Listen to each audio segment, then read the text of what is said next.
Welcome to the planet Earth, where we exist in a perpetual state of chaos. This is the New York Hardcore Chronicles Live. And today will be no exception, my friends. We're trying to sort out some technical and timing issues with today's guest. So your guest might be as good as mine. This might be one of those crazy shows. That always seems to work out anyway. Cheers from a KJ and cheers from a Killing Joke and Beatles fan from the Czech Republic. All right, Killing Joke and the Beatles. Okay, right on. What's up, Dan? Jersey Channel Islands. Wow. They're tuning in from all over. Rich Zola, what's up? What's happening in London? Yeah. Ray Hogan asks, is this as close to the Beatles as the show has gotten? Could be, right? Do we have have we had any other Beatles connections on the show? I don't know. Maybe. Could be. Yeah. You know what? It was a conscious decision to wear the Zappa shirt. I was like, what should I wear today on the show? Let's go fucking with Zappa, you know? Hey, Al, how are you in Northern Ireland? Good.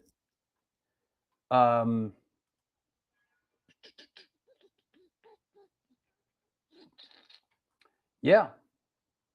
Vienna, Austria. My kind of town. Yeah. Good. Hey, Eddie, what's happening out on the West Coast, brother? You know? We'll see. All right, youth, I see you out there, brother. I see you. So let me get cracking. And our guest has arrived in the backstage area. So let's I feel good now. I feel like it's going to work out, which it always does. You know, I don't get uptight about this stuff at all anymore. I don't, because I know even if our guest doesn't show up, I put the link in the chat room and we have like the greatest show. Speaking of guests, Stephen Messina. Hello. You are my guest. Welcome. Thank you for having me. Yep. You know, it's like Cheap Trick said, everything works out if you let it. You know, I don't get excited or upset about anything anymore. You know? This is a pretty exciting guest, I gotta say. I'm stoked, man. I've been doing my homework and I'm excited about today's guest. And Joel Gostin's coming on to add some color commentary.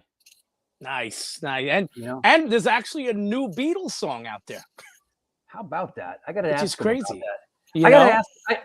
Youth, I see you out there, youth. You're coming on soon, and I'm gonna ask you about this Beatles song, brother. You know.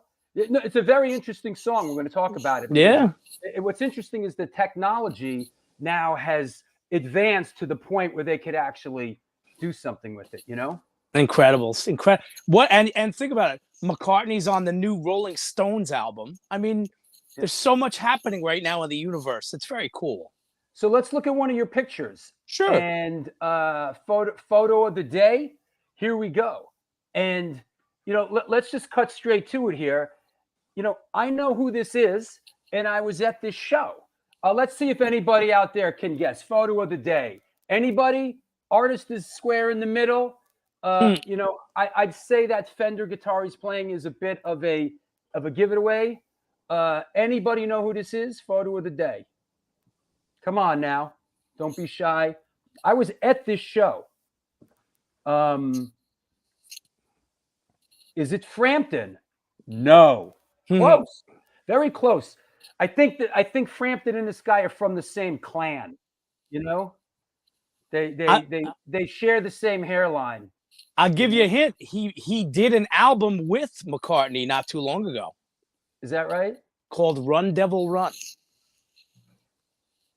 Here is it David Gilmour? Is it David Gilmour? Is it David Gilmour? Is it Gilmour? Gilmour. All right, David Gilmour. tell Yes, us it is. about it. David Gilmour. This is April of 2015 at Madison Square Garden, and you were there, and I was there, and obviously the legendary guitarist of Pink Floyd, and incredible solo artist as well. And I mean, look at this. He's crammed as many people into this picture as possible for a solo show. And That's my boy John Caron playing keyboards. oh, nice. Yeah, from Long Island, bro. He's a Long Island dude. Just one of my all-time favorite voices, guitar players, lead guitar, unquestionably one of the all-time legends. And David Gilmour, man. He did an album with Paul McCartney many years ago called Run Devil Run, and which they did all like 50s and 50s style, kind of like skiffle stuff almost. And they even did a show at the time at the old Cavern Club to celebrate it. Right on. Yeah, like he just he's a monster. He's, to me. Yeah, this was an interesting show. I don't think he's toured since then. I think this was like his last go round. Right. I think you're right. You know? He did the Garden and he did Radio City around the same time. Yeah, I don't think he's toured since then. But I'm yeah. Listen, he's David fucking Gilmour, and there's a tie-in with today's show because we're going to talk about the Orb stuff that our guest was involved in, which I'm a big fan of. You know.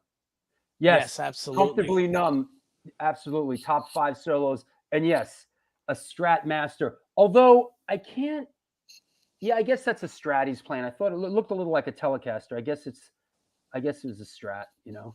Yeah. No, that new Roger Waters, Dark Side of the Moon. Somebody was saying to me, yo, it is the worst shit ever, right? and it's like, what the fuck is this guy doing reimagining Dark Side of the Moon, right? So I listened to it, and you know what? I liked it. So, and I've listened to it a bunch of times. I enjoyed the new Roger Waters' Dark Side of the Moon. It's beautiful driving music. Well, I mean, I understand both points. Like, such a classic album. Why redo it? Mm-hmm. But then he is one of the driving forces. So I would say, okay, what does he want to do with it that he didn't think he did the first time? It's just reimagined through the eyes of an 80-year-old guy. It was. Yeah. I really enjoyed some of it, man. I really did. I really enjoyed some of it. You know. He's another one. He's a, I'm a huge Pink Floyd fan, and I've seen him in my neighborhood, and really? I'm like, I saw him on the subway once. I was going to say he's known to ride the subway. On the subway once, like fucking Roger Waters riding the subway by himself. Are you nuts? And he had a house on Long Island for many years, Yeah, he was out in the Hamptons. But anyway, let's. I think we should get to this. Let's get to it. Yeah. Be careful. Stay frosty. I'll see you on Sunday, right? I'll see you Sunday. Looking forward to it. There it is. Boom. The big shebang is coming up Sunday. All right. Absolutely. I'll see you in a bit. I'll be in the sidelines here. All right. Take care. Bye. Well, there you have it. It's all very exciting. This is the one, the only, often imitated, never duplicated New York Hardcore Chronicles. And we are sponsored by New York Hardcore Comics, The Organic Grill, the Texas Silver Rush, DTFM Vinyl Distro, Generation Records, Upstate Records, and 126 Hardcore Clothing. They're a streetwear brand for restless individuals who don't compromise. They're about being positive, spontaneous, and true to yourself. For years, they experimented with several printing methods and materials and collaborated with a large number of designers and illustrators, always giving room for fresh perspectives while retaining the hardcore attitude. Get in touch with them. Ramp up your game at www.126clothing.com. That said, let's clear the deck. Let's bring our guest on. Let's get it on. Ladies and gentlemen, boys and girls, today's guest is a Grammy Award-winning British record producer and musician. As a musician, he is best known for his work with the bands Killing Joke and as a member of the Firemen along with Paul McCartney. In this incredibly proficient career as a producer, he is known for his work with the Verve, Pink Floyd, The Orb, Crowded House, and many, many, many others. Please welcome my friend and yours, Youth. Hey, man. Hi. How are you? That's a nice intro. Yeah, I'm great. Thanks. Nice to be here. And I'm so happy to see you, and I'm excited. Thank you so much for coming on the show. My pleasure. Yeah. G, where do we start? Hey, let's just bounce the ball back and forth. Let's get out of the box a little bit. How about that new Beatles track? I enjoy it. Really interesting. And what I found interesting was, I guess they couldn't do anything with it until technology caught up with it a little bit. Yeah. I think the technology is a big part of it. Yeah. I mean, and it's gone down and been received so well. I can imagine there's at least another 10, 15 tracks they could manipulate from the Get Back series. Like Lennon doing a version of Lady Marmalade. They can turn those into songs if they wanted to. Right. I'm not sure they will. I mean, they're making a big point of it being the last, but I think as it's gone down so well and where AI and things are going, they could do that. And Paul and Ringo could overdub them, and boom, you've got a Beatles record. I've only heard it once all the way through, and a couple of times. And first time I heard it, I thought, oh, it's a bit disappointing, but there's a couple of nice bits. Yeah. The 5 solos is really lovely. I mean, now I've heard it a couple of bits, and now a few friends of mine are saying they're in tears listening to it, and I'm like, well, I should listen to it again. And I think it's growing on me. It's growing on me. I think particularly because there's so little left of Lennon that's not being heard, and so any little bit starts becoming really poignant and beautiful. So I mean, there's that, and I think they've done a good job. I think Jeff Lynne's done a good job. It does sound very ELO, but he does what he does. It does, yeah. It sounds pretty cool, and the videos are pretty cool. It's going down well, so good luck to him. Yeah. So let's bounce the ball back and forth a little bit and have some fun with it. How did you come up? Did you grow up in a musical household? How did music come into your life? I've always been around music. My mom and my dad. I'm a 60s kid. I was born in 60s, so I grew up with the 60s music on the radio and driving around in my mum's Mini. And, and then school, I got into music. I'm lucky that I was born in 60 because I got glam as a young kid, and then I got disco and funk and Led Zeppelin and Sabbath and all that, and then punk happened, and that was just such an amazing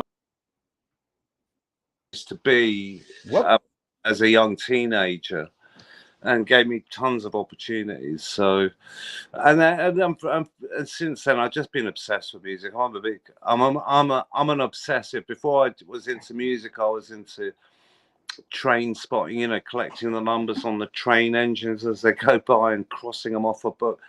I've always done collecting obsessive things, so I think it's part of my nature. But music's been a devotional thing, and has always been there for me. It's never let me down, and to the cost of many relationships, I've given music, 100% commitment as well. So What was the first music, do you remember, that came across your radar screen that you heard that you connected with as a young person?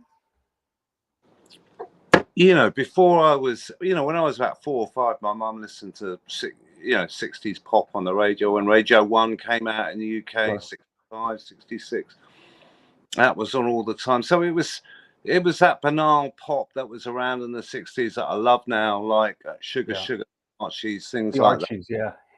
I'd be jumping around to that.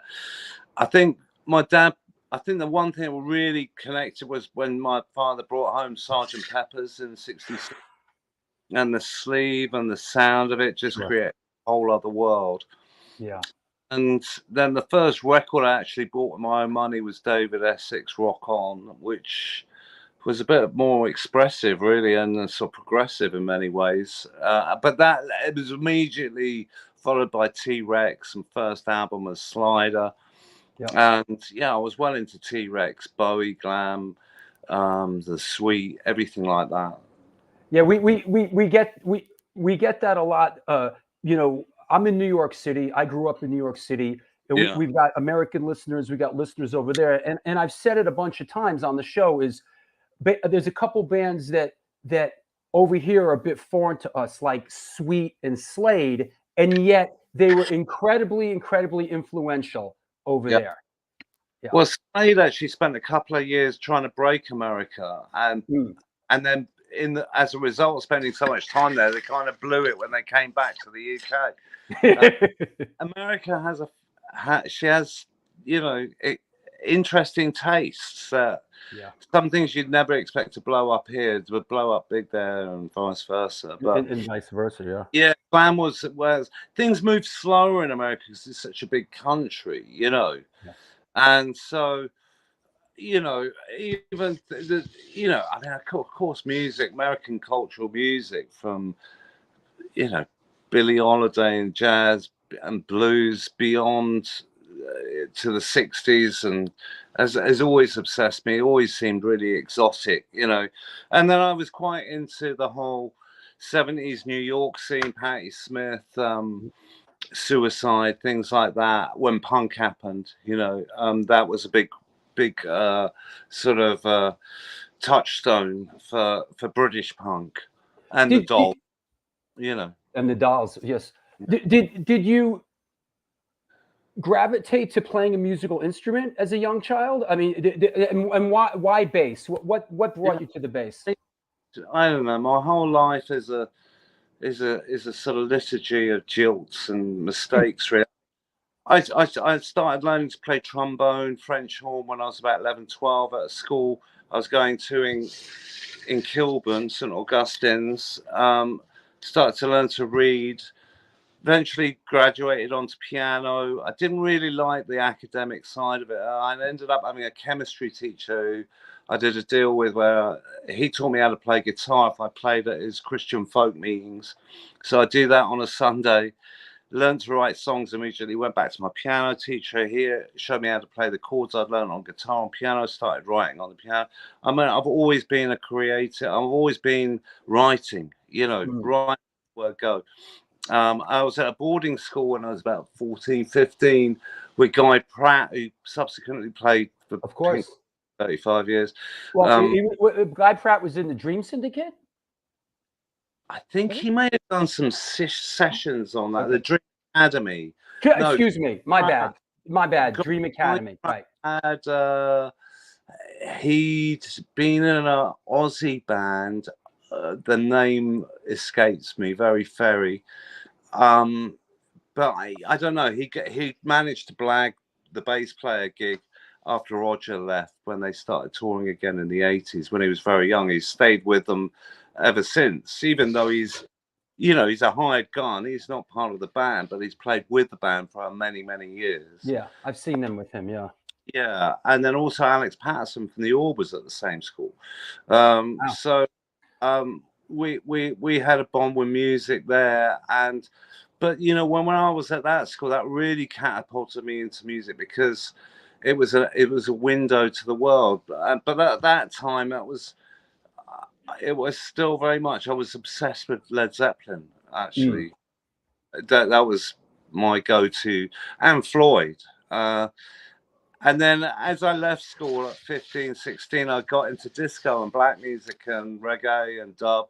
And I used to go to discos, and that was a precursor to punk. A lot of those early, what we called soul boys, became the first wave punks. I wasn't a first wave punk, actually. I'd gone traveling, and when I came back a year later, I kind of joined a band, then quickly joined 2 or 3 bands before. Was that The Rage? That was The Rage. Yeah, that was my first band. Yeah. Yeah, and featured the original drummer from Generation X, John Tao. Wow. And we toured immediately, and I kind of learned my chops. And I was in an all-girl punk band called the Stilettos, not the Debbie Harry Stilettos. Yeah, right. And then a band called 4B2 with John Lydon's brother, and that's right.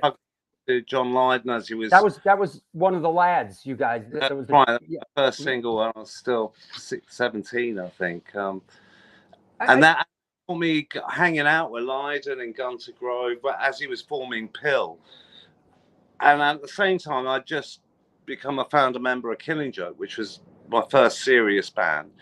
And before we get there, before we do the deep dive into Killing Joke, let me set the table a little bit. Ray Hogan asks, can you speak on how pervasive reggae was in England at the time? Like, you know, I think that's a good question. You know, yeah. Basically. Well, I think, you know, soul and black music generally was really popular with the soul boys, but reggae was more of a roots thing, and dub was just coming up. 75, 76, Lee Perry, King Tubby. Right. Those albums were really seminal. Like seeing the Velvet Underground, I suppose, in terms of influence. And I was also, but at that point, then squatting in Ladbroke Grove, Notting Hill, which meant you could, at the time, you could take over houses that weren't being lived in and live in them as a squat. Wasn't illegal, and it was fantastic because it gave us a big leg up. And West London then was the birth of sort of British multiculturalism in many ways, and many different minority cultures living there: Irish, Jamaican, West Indian, Indian, Asian. And you know, I'd grown up in London by that point. Anyway, my school, St Augustine's, I was in a class of 30 kids. Maybe 6 were white, the rest were of color, of different ethnic backgrounds. And sounds like you went to public. Sounds like you went to public school here in New York City with me. Well, It's a general all admission school. But I was then catapulted, you know, at 12 from there to an Oxford exclusive boarding school. So I had a kind of dynamic shift. But I always appreciated growing up in London in multiculturalism and being exposed at a young age to things like dub reggae, Indian music, all kinds of things that you wouldn't see anywhere else in the country, as New York had experienced that many times. But in New York, there's a bit more of a segregation then, because you'd have the Italian quarter, the West Indian quarter, you know, and they didn't often mix so much, you know, maybe with disco, actually, with the Puerto Rican, certainly. But in London, the rich and poor are all mixed up in all the areas, and all ethnicity is often mixed up, even though Ladbroke Grove was particularly West Indian, Caribbean culture. So, you know, people got used to and enjoyed and really benefited from all these different cultural influences. And because reggae music was like a rebel music from an oppressed people, the Rastas often, the punks really identified with it. Plus, Don Letts was the original DJ at the Roxy, the first punk club, and he just played dub. So interestingly enough, Daniel Ness just posted, Don Letts mentioned you in a recent article in the FT October 7/8 in a reference to bass lines and Out of Sync. So I guess I provided, I think, 5 tracks worth of rhythms for his first solo album, which came out recently, called Out of Sync, and collaborated with him on that a little bit. But yeah, Don's a real legend. His book I really recommend, and there's a really good documentary, Rebel Job. He's an amazing filmmaker. I actually said to him recently that his greatest achievement is some of the films he's made. Films on Sun Ra, Hendrix, all kinds of people. He did that Clash film that I really enjoyed. You know, and he did the original punk rock movie, which was seminal. You know, So big connections with dub and reggae. All throughout. In fact, Killing Joke's first single was a dub single, "Turn to Red." You know, I want to show you something real quick. I've mentioned this on the show before. Recently, a family friend who my dad was a film director, and he ended up working for my dad as a cameraman. And then later on, when I started doing music videos, he was a cameraman for me on a lot of the music videos I did. When I first met him, he had a portfolio of photos from London, 1977. He had, I never forgot these photos he showed me in the 80s. And eventually I asked him, and at a certain point, to make a long story short, he gifted me these 3,500 negatives, and I went and I scanned them, and these have never been seen before, and I'm in the process of putting them together. But here is one that he shot of. Come on, where is it? Here's one he shot of. Are you going to do a book? There you go. Don Letts. Oh, wow. So cool. Yeah. Yeah. Wow. Great photograph. Great photographer. Yeah. Really cool. Yeah. Wow. So yeah. Well, that yeah. sounds like it demands a book or a film around it, you know. Yeah. Let me show you. Let me show you another one real quick. Here's another shot of Don with yeah. And in the back, I love the Peter Tosh poster. Yeah. The big youth poster. You know. Yeah. In the back. Yeah, but here's an interesting one. I don't know if you recognize any of these people, but let me see. Here we go. Don Letts and crew. Yeah, I recognize one of these guys. Other than Don. Beautiful women there. He's such a good-looking guy. Still is, actually. Yeah. So this shot here, right? I recognize the guy on the bottom right. That's Leo Easy Kill Williams. Yeah. He was in Basement 5. Yeah, he was in Big Audio Dynamite too. Yeah, Dynamite, and he's still in Dread Zone, I think. Yeah, Dread Zone. That's right. Yeah. Anyway, so we quite a lot with Basement 5. We were a black punk group in the 70s, early on, and they were fantastic, and featured the amazing photographer designer Dennis Morris, who did a lot of the Pistols and all the Pill stuff, early stuff. Here's a last one. Billy Idol, yeah, great, yeah. So anyway, got the Sid Sniff Billy right down. Yeah. Anyway, I just thought you'd find that interesting. Yeah, fantastic. So tell us. So the Rage, and then 4B2. How does Killing Joke come into your orbit? How do things synchronize for you ending up in Killing Joke? I know there's a lot of mysterious synchronicity. You know, there was a infamous ad in the Melody Maker, which was worded something like total commitment, no compromise, something like that, and that intrigued me. And I rang up and I spoke to Geordie, and he came over to my bedsit, and I only had a 3-string guitar which he refused to play. And he said, "You'll have to come up to rehearsal in Cheltenham. The singer's got a rehearsal space up there, so we've been working up there." So I went up there for this audition. Although I felt I was auditioning them, and they felt they were auditioning me. And very quickly on, we tried to play something, and it kind of fell apart. And Jazz and the drummer Paul went to the pub, left me and Geordie. And I think Geordie persevered. I mean, Jazz and Paul said now they'd gone to the pub to work out how to tell me it wasn't going to work. Ooh. And Geordie stayed with me, according to Jazz, because I was Geordie's idea. That was the only reason. But they met some people in the pub, and they said, "Oh, how's the new bass player?" And Jazz lied through his teeth, and he said, "Oh, he's great." And they said, "Oh, can we come down and listen?" And they brought him down. By which time, me and Geordie are just jamming on a one-note, one-chord riff. And it was just like a movie. They walked in, we didn't stop playing. Paul went to his drums, Jazz went to the keyboard, because Jazz was actually the keyboard player in the band at first, and we all shared the singing. Right. And so he went to the keyboard and immediately went into our first song together, which is "Are You Receiving?", which was on our second EP, I think, or second single, or first single. And just sounded eclectic. And even though all of us are completely different personalities, different tastes, different philosophies, the chemistry and the rub of the different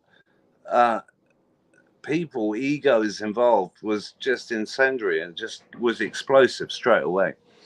Well, it goes where, thus the saying, you know, different people bring different things to the party, and that's what makes the whole, right? Yeah. Well, yeah. As a producer, I've learned to recognize and see that often where that spark of genius comes from within a band is in the rub and not in the love. You know. I love that. Yeah. So you don't want to be afraid of that. You want to work with it somehow. And you're stepping in, at least from my perception, you're coming in as like a little bit more of sort of a punk guy. You know, you're coming from a punk background. You know, yeah, I was the Londoner. Yeah. What's that? I was the only one from London, really. Right. Okay. So I had a bit more of a street savvy punk esoteric vibe. Nevertheless, they recognised they needed to shape up, and we cut Jazz's hair and Geordie's hair, bleached it, and made it look kind of like more modern, you know.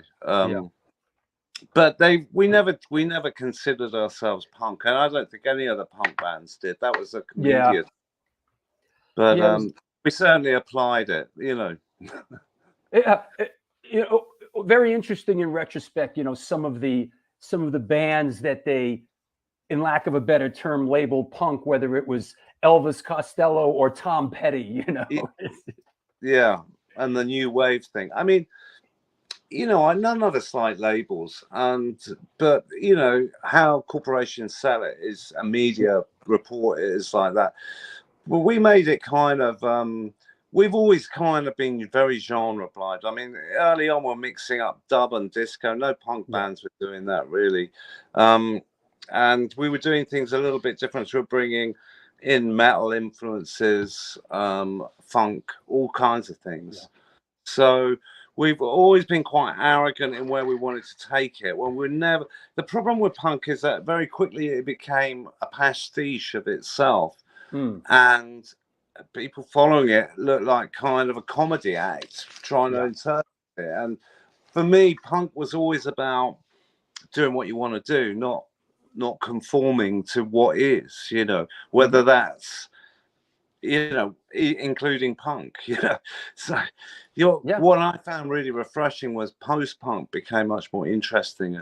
Bands like Pill, Joy Division were completely breaking down and destroying the image of what punk was. And of course, if you really look at what McLaren and Jamie Reed, who kind of, along with Vivienne Westwood, really kind of designed and invented what we know as British punk is, with the pistols and the look and the clothes.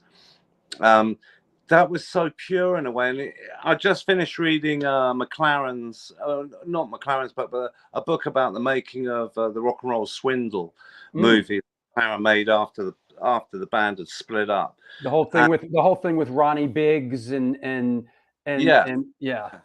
But they had there's one bit they either have a black disco band playing Pretty Vacant, you know, the Black Arabs, and another bit where they got full orchestra with Sid doing My Way.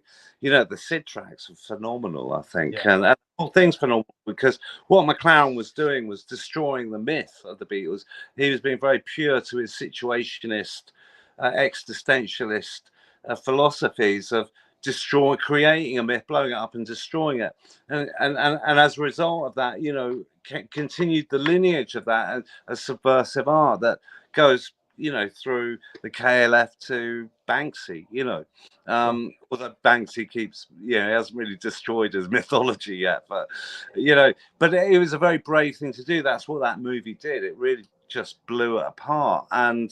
But like I said, what came afterwards, post-punk, was far more interesting, and it incorporated so much of a wider spectrum, and it took away the comedy aspect of it and became quite serious, you know, whether it was Magazine or Joy, and you know, or you know, what became New Order, you know, it became very significant. And so would you say that, because I was going to ask, were there any unsung heroes of the early Killing Joke days when you were just getting on track? Anybody that, you know, really influenced you guys, or maybe never got their just desserts? A band you played with, or somebody that looked out?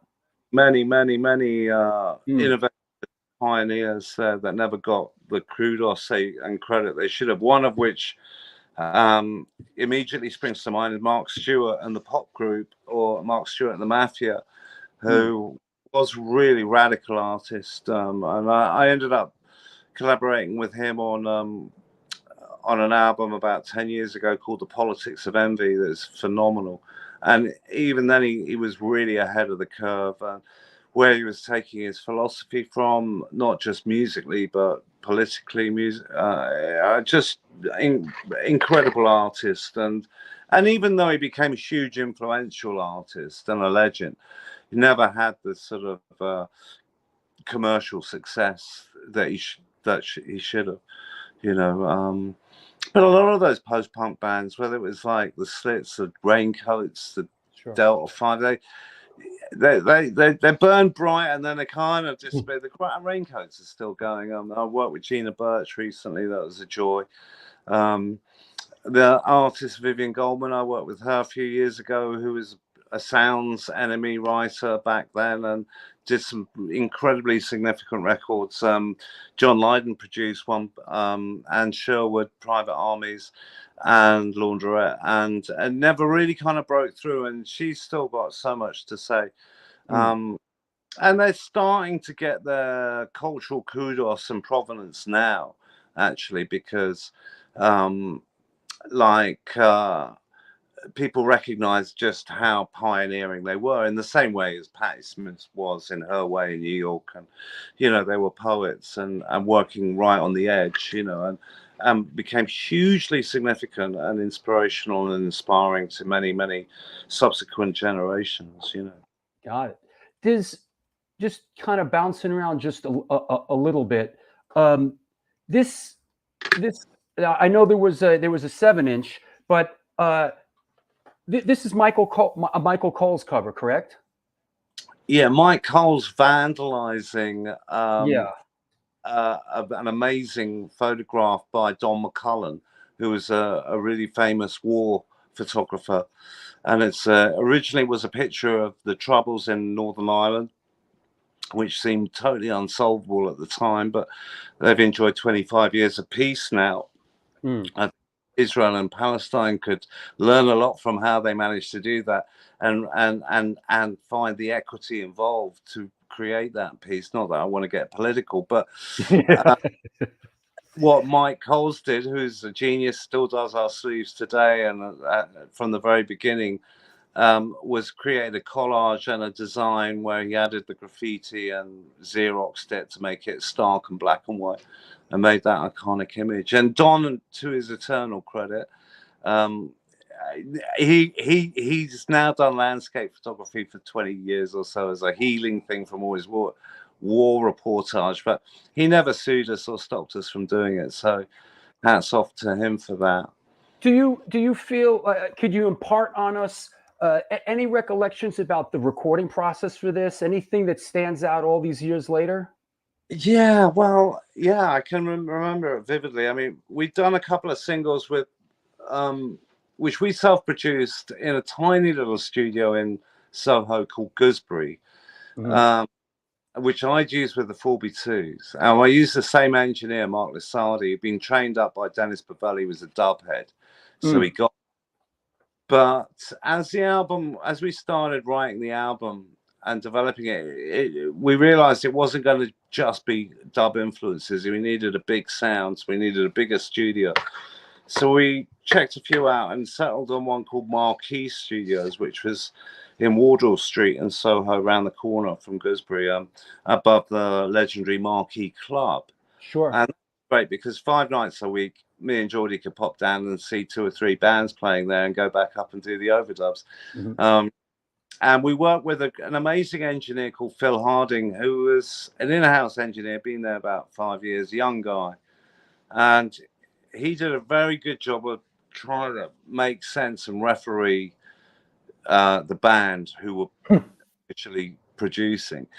And it came together very quickly in a very traditional way. We'd lay down live takes, pick a good drum track, overdub it, and then ended up mixing it.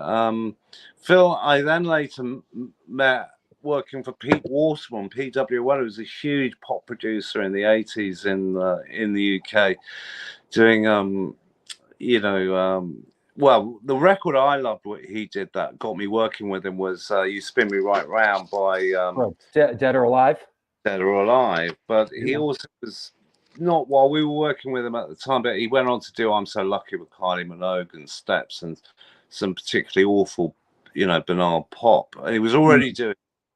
But we gone in with him. We've been crowbarred into it by our managers, Bill Drummond, later KLF fame, and Dave Bouth, who'd signed us to his Food label, which became a legendary label. We were the first release on it, actually, and but he later discovered Blur and signed them, and they were very serious cats, and they pushed us to work with Stock AK Warman. I think it was Bill's idea. It was a proto test run from what he could do with KLF, really, because we did all these sort of dance routines, satirical things that we didn't really pull it off, and we had this sheeny pop production.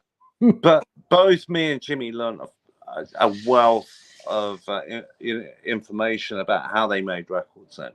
And immediately after that, we went off and I started doing the Orb and Jimmy started doing KLF. And we used the same philosophy, but towards our own ends. Was production something you always interested you? Even we talked about Sgt. Pepper. Is this something that always, even as a very young person, tweaked your interest? Were you always interested in how does this work? What's behind it? Honestly, I never knew what production was until I'd gone to see the Stones at Nebworth in '76.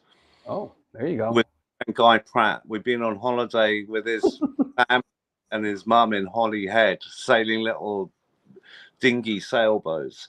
And he had this surrogate uncle, David Mallon, who became a very close friend of mine and was this incredible songwriter. I mean, we were 15 and he was 15, Guy was 14. And David must have been about 25 or something, 10 years older than us. And he was a working musician. He had managers and songwriting. And he'd invited Guy and me. He got, well, I didn't know him, but Guy got me a ticket, which got us backstage at Nebworth when the Stones were playing. And other people on the bill were like 10cc and the Don Harrison Band, who were two ex-members of Creedence Clearwater. They were the rhythm section, actually. Oh, my. I don't know, they shared a manager or something. And we ended up in the afternoon arriving there and going on the Don Harrison Band tour bus, which was like an American school bus, single level. And there were various American musicians lolling around who was still looking like it was 72, 73, even though it's 76.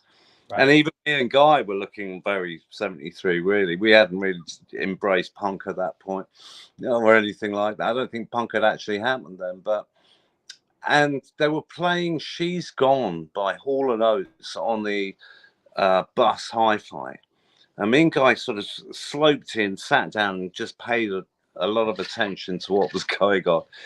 And one of the guys goes, "Hey, man, listen to the production on that." And I was like, I looked at Guy and went, "What's production?"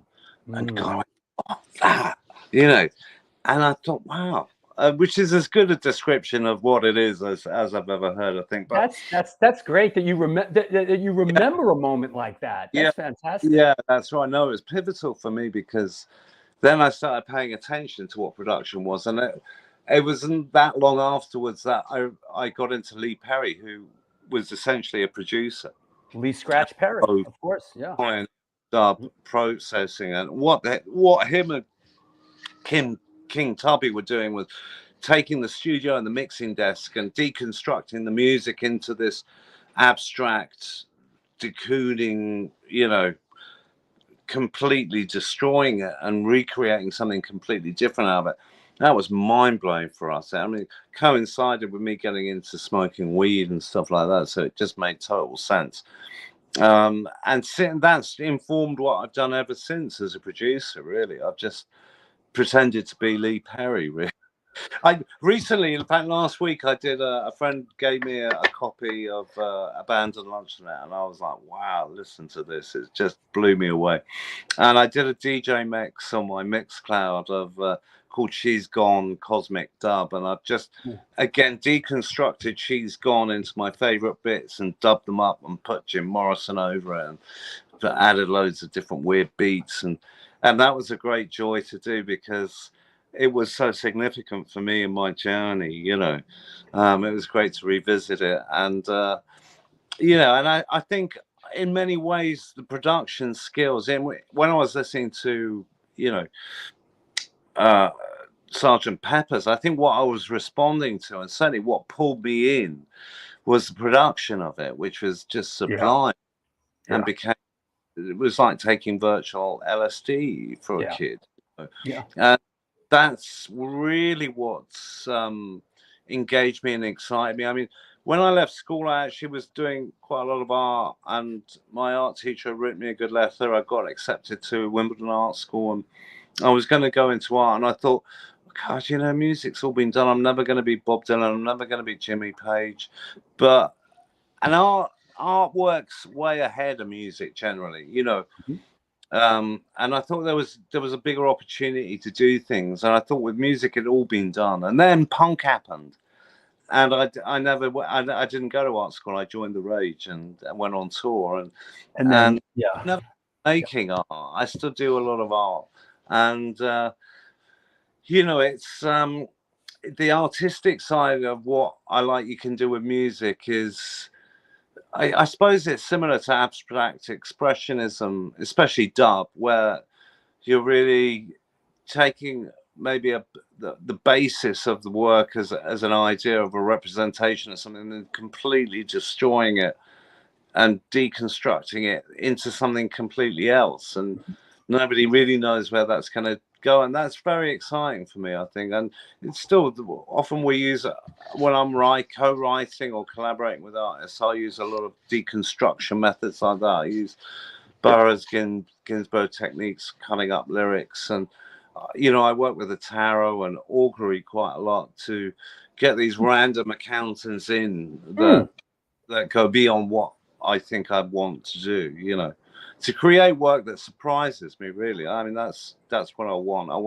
I want my visions to be eclipsed by greater visions that are revealed through the process of the work that I didn't even know were there. You touched on some of the early psychedelic stuff. I'm a big fan of early San Francisco psychedelic stuff. And anything from that era that really resonates for you that you could kind of impart, from that sort of I love a lot of that stuff. I mean, I love a lot of garage music, Turning Floor Elevators. I love Paul Revere. I mean, all those the Sandals. I mean, all the 50s twang stuff. Jack Nietzsche, The Lonely Surfer, Rumble, Jefferson Airplane.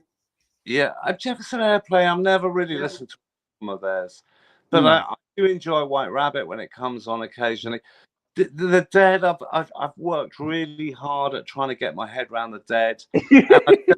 It's like, it's I never saw. I don't know about that, but certainly, I mean, things like Blue Cheer, I mean, really affect me, and Steve Miller Band, 13th Floor Elevators. Yeah, absolutely. And and just a lot of that sort of like real garage punk stuff of the 60s. I love musicians who can't really play but trying really hard. I like that too. I like and I like singers that can't sing. I do. There's a lot of emotion there. I mean, sort of veering sideways here. I see you're playing. It looks like a precision bass here, and I saw you with a name's escaping me with the other bass. Thank you, Rickenbacker. Early on, did you gravitate to one or the other, or were they interchangeable? I was already playing a Rickenbacker in the Rage. before that to Killing Joke, and that had a really good twang. But in that picture there, that's a Fender Precision fretless with a jazz fretless neck. Oh, that's and nice. The story behind that was I'd gone to see The Damned early on at the Electric Ballroom, and the captain had smashed his bass up and thrown it in the audience. It landed near me, and this girl had grabbed it. And I said, look, I'm a bass player. I'm having the body. You can have the neck. And she gave me the body. And then I found a fretless neck. I lost that many years ago in the beginning of the 80s. And I recently had commissioned a luthier to rebuild it, because that was one I used essentially on Killing Joke's second album, What's This For? Jazz always hated it. Even in that photograph, you can see him scowling at me, because I'd always kind of do these what he called stray moose slides, and I'd never quite hit the note. And he said, oh, I've got a pitch to the bass. I said, you never sing in tune anyway, it doesn't matter. But you get this dissonant frequency rumbles. I mean, when I toured with that bass, and at the time I was taking a lot of LSD, some of those shows we've never surpassed. It was so magical. I was almost levitating on the stage from the bass. And I also commissioned this huge bass rig. We were sharing a rehearsal room with Motorhead. And, oh, wow. Who's that, Rickenbacker? Crash had the room upstairs in this squat on Latimer Road. And my ambition at the time was to get a rig that was louder than Lemmy's. And the moment I managed to have the money to buy that, which was basically half a PA stack, Lemmy moved out, and they pissed off. But sitting in front of me, I'll show you this, is a Lemmy Ace of Spades pick. My little Voodoo Mojos. And next to that is my Beatles pick. And so I'm very superstitious. I'm very into things that give me a connection to other things. You know, I've had other picks like this. I had a Keith Richards pick with the lips on. One of his tech guys gave me once, and I wrote some incredible songs on that pick. Until it just chipped away to dust. So you're inspiring me to pull out my bag of picks through the years. You know, I have a Clapton pick. I have a Keith Richards pick. I have a Gene Simmons pick. We use them. You might write some amazing music. I mean, the voodoo mojo of that, I'm really into. Sure. You know. Yeah, absolutely. Hey, you know, I want to bring a friend of ours on, Joel Gustin. And, can I hey, Joel. My glass of wine. Yeah, go ahead. Cheers. Just to fill a glass of wine? Yes, go ahead. I'll prep Joel in the meantime. We'll fill the space. Okay, bro. This is the plan. Yes. I need your help with this guy. He's mind blowing, and I need your color commentary. So get ready to step in. All right, I'm ready. Yeah. I'm ready.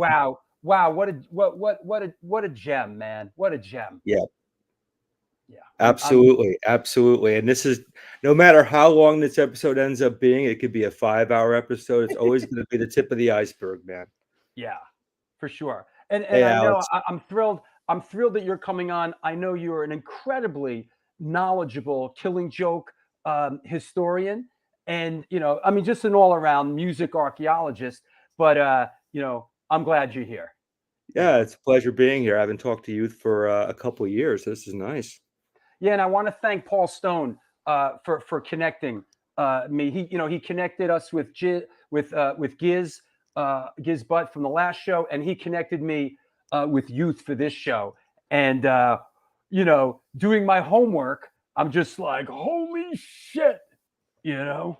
It never ends. It never ends. And just so many projects that I'm just enamored of and just in awe of. You know, well, I mean, the Killing Joke stuff aside, you know, right? Yeah. And I'm going to throw some deep cuts at Youth when he comes back with his wine. Yeah. And, so, take it from there. I wanted to get you in before while we were still in the Killing Joke, you know, stuff. All right. Yeah. Well, I was thinking of throwing some stuff at him from later in his career. All right. So I can throw some Killing Joke out. I mean, God knows I know enough about him. Maybe too much. Yeah. Yeah. It's an inside joke. Yeah. Okay. Yeah, I got some pictures and some stuff.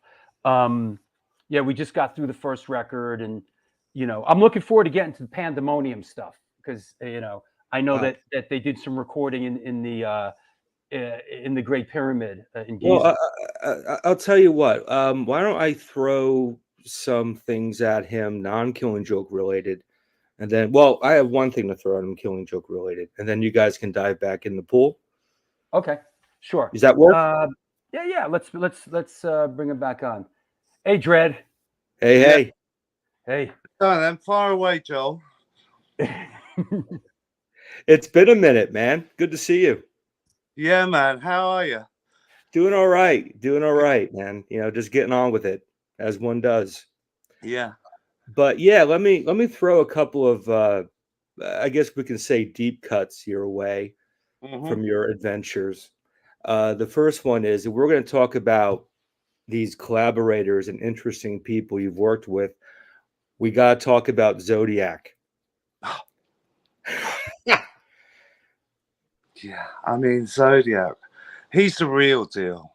He's the artist in his garret, just doing his art. I mean, weirdly, I first met him. He was doing the design for a pop magazine called Flexi Pop. And David Tibet was one of the editors. Chris Needs was working there editing as well. And they ended up putting Aleister Crowley on the cover. It's just crazy, but he's an amazing artist. I've got many of his paintings now. And he just did this sort of, took on this persona, bit beef heart, bit crazed Texan, drug-addled, rattlesnake cat, and he kind of did a postmodern thing quite early on with Zodiac, Mind Warp, where he did almost like The Darkness, a parody of rock, but it became serious. And just the Prime Mover was the big single. Became, became very serious. And I've done a few other things with him. One of my solo projects, I just saw a comment come up on my own project. He'd get up and guest with us, and we did a rock thing called Zodiac Youth where we did a few gigs. But I had this other project, Vertical Smile, which was like a post-punk indie dance project where I was fronting it, singing it. And Zed would often get up, as would Mark Stewart actually, and jump up on stage and guest with us. And I've actually had a lot of love from a few people about some of the Vertical Smile tracks. Love Is Like Petrol and Shake It. It was a really good experiment, and I'm actually working on some other solo projects at the moment that some of them are more psychedelic folk, but some of them are more kind of dance music with rock and punk metal elements. There's a thing going on in London that no one's actually heard of, but it's blowing up, called hood punk, which is kind of come from the grime scene.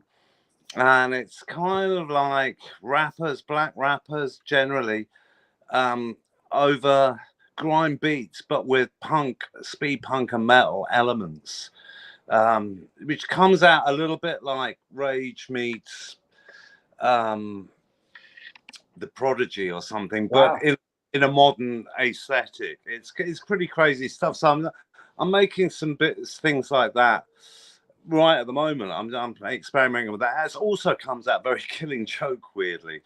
But I've got an album of Zodiacs that I'm hoping to put out on this new label I've started with Alan McGee called Creation Youth next year. And I think it will be Zodiac Mind Warp versus Zodiac Youth. But it's a collection of about 12, 13 songs I've made with him over the last 12, 15 years. Some of which are just the most phenomenal, badass, fuck you rock songs you've ever heard. They're amazing. And he's ready, and we're ready to kind of put it out. So hopefully that will come out next year. He's had some massive personal health issues. He's had strokes and all kinds of things. So he's still in recovery from that. But he's sent me a message the other day saying, I'm ready to rock. Come on, let's go. Excellent. And I'm glad you mentioned Vertical Smile, because that album, which we should mention, that Colsey put out on Malicious Damage. Years ago, when I was married to my ex-wife, my wife at the time and I and our kid would have that record on in our place all the time. I mean, that was such a great record, and we loved it so much. Vertical Smile really kind of, for want of a better description, a bit of a one and done, or is there a future for new music under that name? Well, I've got all this, like, I've been doing all this sort of hood punk, and I've been writing a lot of potential tracks for Killing Joke, potentially. And some of that may well end up as a Vertical Smile album. At the same time, I'm doing a kind of psychedelic folk record, which follows on from my last solo record, Spinning Wheel, which was sort of psychedelic folk pop, really. And but it went down really well and was received, but it's very gentle. And again, I'm singing on it. But I've got this other material that I think could work as Vertical Smile. A lot of the material I've done with Zodiac over the years and Vertical Smile was with this amazing guitarist James Sedwards, who's been playing with the Thurston Moore Group for 10 years. And phenomenal guitarist, who won a guitar competition at 12 with Jimmy Page presided judging, and Jimmy gave him a Les Paul as the prize. The guy's ridiculous. Unfortunately, he had a tragic accident and a stroke, a really bad stroke, a couple of years ago. So I think he's still pretty much paralyzed and disabled from that, but he's working through his recovery. And hopefully, if we put the Zodiac Youth album out next year, he'll be able to perform with us again, because he's all over the album. He's an incredible guitarist. Earlier, you mentioned Mark Stewart and about Politics of Envy. Another person involved in that is to this day one of my favorite people I've ever interviewed. I had him on my podcast ages ago. The great Penny Rambo. Oh yeah, Crass. I mean, who's just a remarkable human being. And G Voucher, who did the artwork. It's so significant now. I mean, in many ways, like Killing Joke, it's more relevant now than it was then. It's almost like we made those records for now, right? Rather than the times we were living in. But they were tough times as well, but nothing like what we're living through now. But what Penny and the Crass Collective have done and what they've created has been so inspiring to me as a collective. And they've taken care of each other, and they all work together. And I was very privileged to do a collaboration with Penny, which unfortunately came out in lockdown, and that was kind of I've been playing around with symphonic music, classical music, so that was quite symphonic, similar to the David Tibet album collab I did as Hypnopazoozo, which again had symphonic elements, but a more psych rock feel to it. With Penny's, it was pretty symphonic with this kind of Penny's, narrative on the top and dark and heavy. We wanted to perform it. We never got round to it, and I hope we can still do that because I really enjoyed doing it. Not too long ago, coming out of lockdown, I did some Crass remixes, which was a great buzz for me, which came out. And yeah, they're incredibly significant artists. And Penny particularly has a voice. And who was the female singer he works with? It escapes my name, but she's amazing as well. So yeah, I mean, there's a lot more to be done there and said, but they have the absolute 100% integrity as artists and people. and I really respect the philosophy and views and what out of it musically. It's very free acid. It's very free jazz actually, which kind of put me off getting into Crass as a band early on. But now I kind of really like it because I like the expression. You know, I mentioned early on. I mentioned those London 1977 photos, and there was one band that wasn't labeled, and I couldn't figure it out.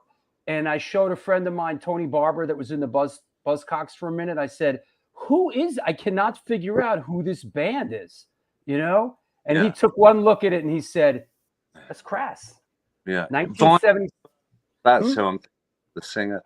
I mean, Crass. I mean, the art, the graphics that G imbued it with, it was so iconic. Every punk had either Adam and the Ants or Crass logo on there, and you know, it was just today. It's so significant. The whole thing of fight wars, not war. You know, just that statement. The statements that Penny came out with are so significant now and will be remembered for hundreds of years of definitive statements of peace, you know, and philosophy. And I'm super honored to have worked with them and being involved with them at all. I got. Hold on, and actually a lot of that came out of, I did a project with Mark Stewart and David and Penny, which I never could get released, called The New Banalists. Where I put classical music with them doing their sort of street preacher narratives on top. And the idea, this was about 12, 15 years ago, and the idea was to appropriate the conservative buildings and concert halls of London at the time, like the Barbican, the Royal Festival Hall, and put on these incredibly radical poets, political poets, with an orchestra, and really appropriate that medium for our generation. And it was just too ahead of its time, and I couldn't get anyone engaged. A lot of punk friends would say, "Oh, doing classical music with punk vocals is a betrayal of the punk thing," and the classical people would say, "Oh, that's just noise. That's not," you know what I mean? So nowadays, I think we could pull it off. But I did put a band camp or something up of it, and it's out there somewhere, but it's beautiful, and out of that came, you know, I was already working with Mark. I was working with Penny. I think they all did it for me because they weren't paying me very much to work with them. I was just doing it as as an absolute privilege and labor of love to a degree. Project. Yeah, and they were happy to let me kind of experiment a bit with it. But there's a lot more to be said there, I think. Yeah. Let me bounce it back to Killing Joke, and then I'll give Drew his show back. You know what? Actually, I enjoy this. So go ahead. Cool. Well, you know, on the subject of deep cuts, you know, there are certainly quite a few deep cuts for Killing Joke, but one in particular I wanted to talk to you about is, to the very best of my knowledge, and I could be incorrect about this, it's the only Killing Joke song with a guest lead vocal. And that is the song that Killing Joke did with Tim from the Charlatans UK, I Buy, which frankly is one of the greatest grooves that you and Big Paul have ever laid down on a track, in my opinion. So I wanted to hit you with that one because I love that song. And, you know, I've always been curious about how that whole thing came together a few years back. Yeah, it was surreal. I mean, that's how I met Penny. I think it was through Tim Burgess from the Charlatans who I've been working with, who is an absolute obsessive fan of Penny's. Actually named his label O Genesis after him, I think. And but that might have been about actually Genesis P Origin. I might have got that wrong. Apologies, Tim, if that's the case. But anyway, he was an obsessive fan of Penny's, and Penny had agreed to voice a remix of theirs. I'm a little bit. I'm not quite sure how he got on the Killing. Is it a Killing Joke track or a Charlatans track? It's a Killing Joke remix, isn't it? Yeah, yeah. Yeah. Yeah, it came about from me working with all of them at the time, and as I tend to do, which can infuriate my collaborators and colleagues. I tend to mash everybody up and go, "Come on, let's get him on this and let's do that," and go off on tangents a lot, and that's how that came about. But that was my introduction to Penny, actually, which was seismic for me. Unfortunately, Tim, I don't think Tim and the band, the Charlatans, were that dig in the album I did with them, but I think it's fantastic. And there was actually another remix I did of it, of one of the tracks, or an older track of theirs, that I did. That sounds fantastic. And I forget. I listened to the original version the other day, and it features. I made the music like Fade to Grey, Visage. Don't tell Rusty Egan. He'll be. It's not me. It's the Charlatans, Rusty. As you can see. But Rusty got done out of any publishing cut on that anyway, that he's still fighting about. But it was a seminal track for me coming out of the 70s, and that British take of German, sort of aesthetic and electronic music that the New Romantics were trying to do, and one of the best tracks to come out of it. And it kind of fitted with the Charlatans track so well. What was it called? Actually, it's probably on my Shazam playlist. Let me have a look. Because it is a really good one. It's quite a rare one. But I think that whole You're So Pretty, that's it, yeah. That whole that whole experience was really cool for me, working with, I'm still working with a ton of indie bands, but Alan McGee's been, really pushing me as his in-house producer, doing a lot of 90s indie bands, Britpop bands they're called. And I've just done Cast, The Viewer, a new band actually, but newer. But I've done Black Grape and loads of other things from it. It's kind of a little bit ironic. I don't know. It works well because I was never that into Britpop anyway. So when I work with those bands, Shed 7, for example, I tend to navigate well away from it. Yet it always comes back to being definitive. So I don't know what it is, but and Charlatans are in that kind of domain as well, 90s indie rock. And that was a joy. It was a joy working with them. And all those bands, I really enjoy it because it's a challenge. Because I don't necessarily like the genre they're in. It sounds crazy, isn't it? I could be doing myself out of gigging, but I think it's the road less traveled, right? Yeah. Say that again. Sorry, I missed that. It's the road less traveled.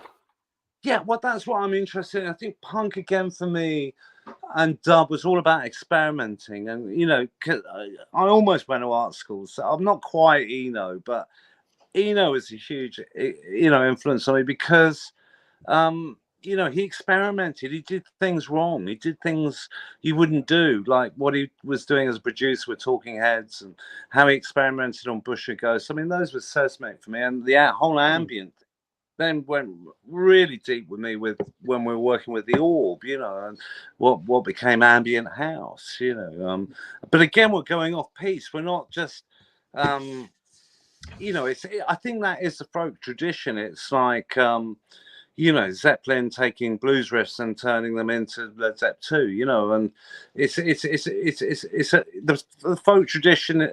A folk musician, I kind of studied it quite a lot now and worked within it a lot. And a guy at Cecil Sharp said, like, what you have to do with folk is that at least sort of 80% of your original song has to be sourced specifically, deliberately on an older song. And then you've got to put 20-30% of your own story in that. Sure. And that keeps the continuity and the lineage alive. And that's what everybody has done for thousands of years, and that's how you do it. I do it with rock. I do it with everything. I'm very much of the school of steal it, don't borrow it. You know, Yep. but you have to make it your own and put your own story on there as well. So, you know, that is my kind of philosophy, really. It's a folklore opposite. I've often said acid house is a folk music, you know, and it works in the same way, you know. I've often said, you know, New York hardcore music is folk music. You know, it's tribal, it's community and culture. But I really love what you said about the lineage, and it's like someone like Woody Guthrie. You know, the lineage of Woody Guthrie, you know, is alive in 2023 in a lot of bands and a lot of music. And it's a joy to see, you know, whether it's hardcore, seeing how the grunge scene evolved, you know, from bands like Big Black and Flipper and those, and then came really into focus with Nirvana.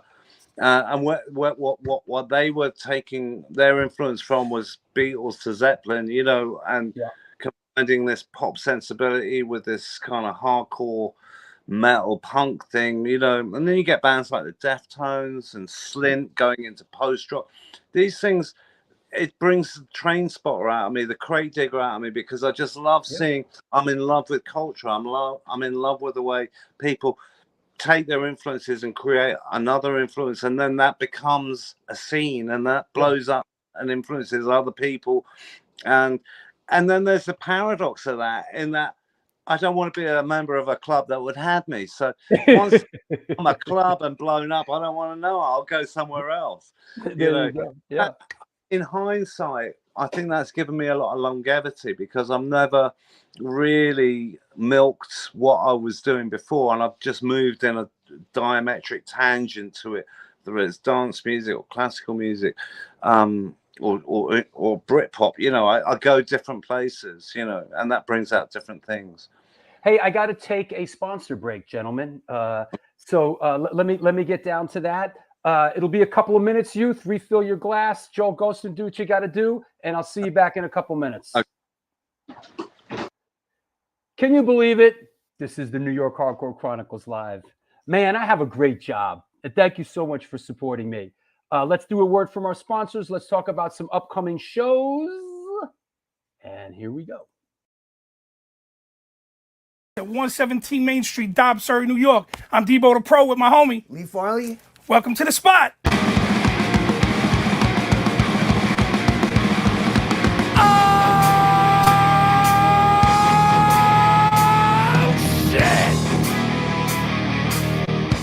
Specializing in yesterday's and today's comic books, rare CGCs, toys, collectibles. Got skateboards, old school tapes, Magic the Gathering, Warhammer. Video games, original art pieces by your favorite New York City and worldwide artists. Let's go. Skate decks all day, baby. We also have the young reader section here for like 10 and under. Pops. People love the Pops. Star Wars! We are New York Hardcore. We always rep the scene. Let's get it on.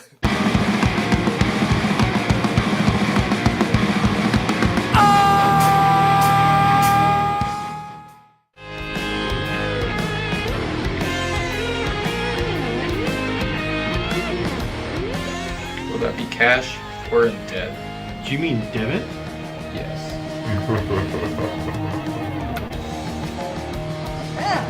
Sorry. Another eternally satisfied customer.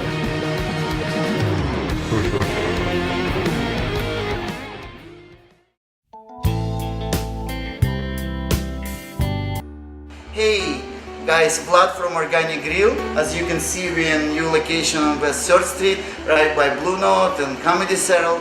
The place is bigger, kitchen is bigger, we have more varieties, more food. We are looking forward to treat you guys with great dishes.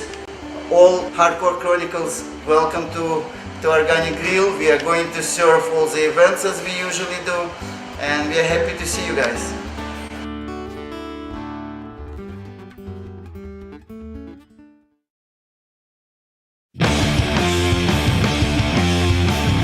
Since 1992, Generation Records has been a mainstay of the New York metropolitan area music scene.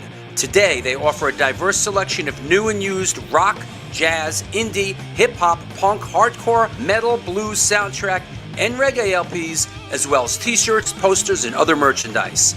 They buy used record collections and music memorabilia and will pay you top dollar for them. House calls made for large collections in the tri-state area. Call or email generationrecords@gmail.com and follow them on Facebook and Instagram. Welcome back. This is the New York Hardcore Chronicles live. Want to mention a couple upcoming shows. A week from today, there will be no show this Sunday because it is the big banger down at the Bowery Electric Free All Ages Matinee with Incendiary Device. It's our record release show. Rebelmatic, The Craze, Cortisol, and Pembroke. This show is packed. Come on down. A week from today, looking forward to having Jack Grisham on the show. Non-residents, November 19th. Joe Nelson from Trust Records, the 26th. Johnny Santos from Spine Shack, December 3rd. We're doing an Incendiary Device show, December 10th. Johnny Temple from Girls Against Boys and Acacia Books, co-hosted by Joel Ghostin. Wednesday, December 27th, Mike from Channel 3. Glenn Cummings, the 7th, and the 300th episode. Ray Capo, Youth of Today. And this is about to be announced. Mike Flintz from Riot. They have a documentary film coming out. We're going to have him on the show as well. If you're in New York City this Sunday, no excuse. Just be there. Don't make me come and burn your house down. Help me help you. Don't make me kill again. Patrons, support the show. All patrons get the book for free. All patrons are going to get the Incendiary Device recording for free as well. Join Patreon. Please support this show. There's a PayPal address there. There's a super chat function. Make it happen. Don't be shy. Also, hey, this show's a little unorthodox today. If you have any questions for our guest, please post up. It's that kind of a show. We're going all over the place. So if you have any, interesting questions, please post. Go deep, get weird, as we say. That said, is that right, Joe? Riot's one of your favorite bands? That's interesting. Is that right? That is right. That's interesting. Yeah, I didn't announce this show yet. We just pulled it together. Yeah. In my opinion, Riot, no matter what incarnation it happens to be, has never once made a bad record in 45 years. 46 years. I'm not that versed. You knew somebody who was. All I need is you. That said, I think I covered everything else. By the way, out there, the new book is out. The New York Hardcore Chronicles Volume 2, 1990 to 1999. It is available at www.stonefilmsnyc.com. Buy the book, support the show. There's like 20 copies of the first book left. They're all available at stonefilmsnyc.com. So there you go. I sent you a book, right? Me? Yeah. No, I am bookless. Wow. Well, send me your address. You get all a right. book. Thank you, sir. You get a book. Let's bring our guest back on. The one, the only, Youth. Hey, man. Hi, True. Yeah, I want one of those books as well, please. Hey, I'll send you both. You look, they look nice on the bookshelf. Side by side. Very cool. Can I make a suggestion? Can we talk about New York a little bit, because it's been so important for me and Killing Joke over the years. I like when I don't have to go to the notes. Yeah. I have to ask them about early New York. And I have a note. It says, first time New York was New York always sort of like a faraway, like magical place growing up? Unbelievable. We first went for a New Year's Eve show, 7980, promoted by Ruth Polsky, at the Rock Lounge. And I don't know, not many people remember that. But excuse me, the Rock Lounge, later known as the Reggae Lounge. Yeah. But it was a seminal moment in my life. Don't forget, in those days, you could still smoke on planes. I was smoking weed joints on the plane over. In fact, I think I took a hit of acid on the plane. And as we came into Manhattan, the plane that was in a queue was having to circle around Manhattan as the sun was setting. And Jazz actually nicked my seat next to the window. And there was a little old lady in between us. And we ended up having this sort of like girly, sort of like puppy fight. And I was like, get out of my seat. I'm tripping. Come on. Don't do this at home, kids. I'd never recommend it. But that was what it was like then. And we touched down in New York. I couldn't believe it. I had these blue suede brothel creeper shoes on. A custom guy goes to me, what have you got on those creepers, man? You got any dope in there? I said, no, they're brothel creepers. He goes, you're going to go to a brothel? I don't think he called them brothel creepers in America. It was a 50s rock and roll thing, but that's what we called them in London. It became a punk thing because the Clash wore them, and the Pistols, actually. And anyway, we got in and we did the gig. And I just remember being just hit by New York for the first time, from what I imagined it to being like to what it was. For me, the near history of disco and everything was predominant, but immediately I was seeing the graffiti, the birth of hip hop.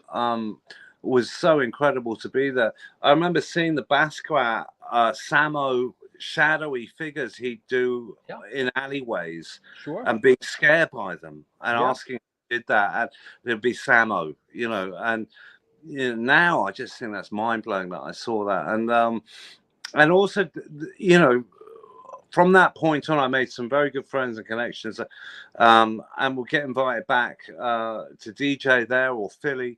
Philly was a big place for us, and the mashup of industrial punk, post-punk, electro, and emerging hip-hop was just incredible. And I immediately started recording on cassette. I bought a ghetto blaster, and I started recording the radio shows to take back to London on cassette. I've still got a big collection of those. That became a big cult in London by the mid-'80s, and lots of people were recording the WBLS, KTU, Kiss FM. Kiss FM was the big mainstay. It was a big one. Yeah, they were all seminal. I mean, Alex Patton, all the early acid house DJs were collecting these, and we'd do swaps. And I'd have Paco's Panties parties from KTU, but there'd be Tony Humphries, people like that. And also, there's the club culture then. Ruth Polsky. Ruth Polsky was a little predatory for us teenage musicians. It wasn't just women that were being hit on by, ruthless promoters, but certainly a lot of young musicians were being put into a corner. She ended up, but she did so much for the music. She was bringing New Order out, and then Ian Curtis died, and then she was bringing Joy Division out, and then Ian Curtis died, and she brought them out as New Order. Took a big risk with Killing Joke, and many other sort of post-punk bands, British bands. She really created a scene, and tragically died outside a club at the Limelight from a heart attack taxi driver plowing into the queues. Crazy. Is that right? Yeah. It was something very magical, mysterious, and dark about it. But phenomenal force. The Limelight had a lot. The Limelight is associated with a lot of energy, both bad and good. Oh yeah. We played there many times. It was a very, Peter Gation. It was a very interesting venue, to say the least. We played there. We were almost a house band we played there 12 times, 15 times. It was an incredible. as well many times, even in the early 90s, I think. And surprisingly to us, well, not really, because people in London, a lot of people were taking acid at our shows. And I could tell because I go to the toilets and people be outside the toilet going acid hash, Yeah.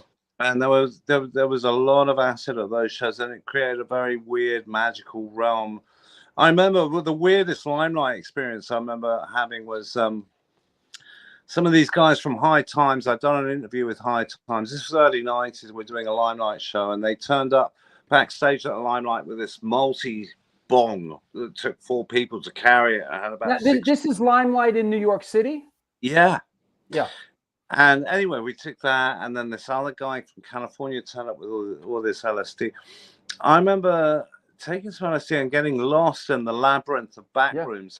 Yeah. This is after soundcheck. Going into the upstairs, there was like a hall upstairs, a small hall, and there was a ballet class going on that was being conducted by this guy in his 60s who was bald and looked like Marlon Brando, big. Big slight movements, and then this class of about 25, 30 young dancers just enwrapped messianic attention to him. And I mean, you didn't really want to be caught in one of those back rooms on a Saturday night, because it just turned into, I mean, what was happening back there made what happens in Berghain in Berlin today look like a Teletubby kindergarten. But that was amazing. By the late 80s, early 90s, you go into the Limelight or clubs like that, or Save the Robot, those after-hour bars, and people be having sex on the tables. I mean, it was back an alien. Oh man, Save the Robots. Woo, he pulled the Save the Robots card. Yeah, and then not long after that, check this out. I was getting into Goa trance, right? I was living in India. I had a house in India for 10 years, started Dragonfly Records, the first trance label, to promote it. It took off in New York, big time. So this is early 90s, 92, 93. I had a residency at the Tunnel and the other one just around the corner. Palladium? No. Area? No, it had the most incredible sound system. Kamikaze? Was it Junior Vasquez's club? The Garage? The Roxy? No.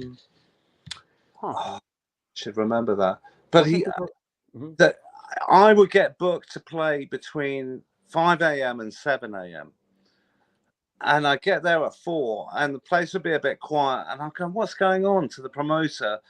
And the promoter was like, oh, all the Bridge and Tunnel kids are going home. The real freaks start arriving now. And then by 5 o'clock, it was rammed. Queues on the dance floor.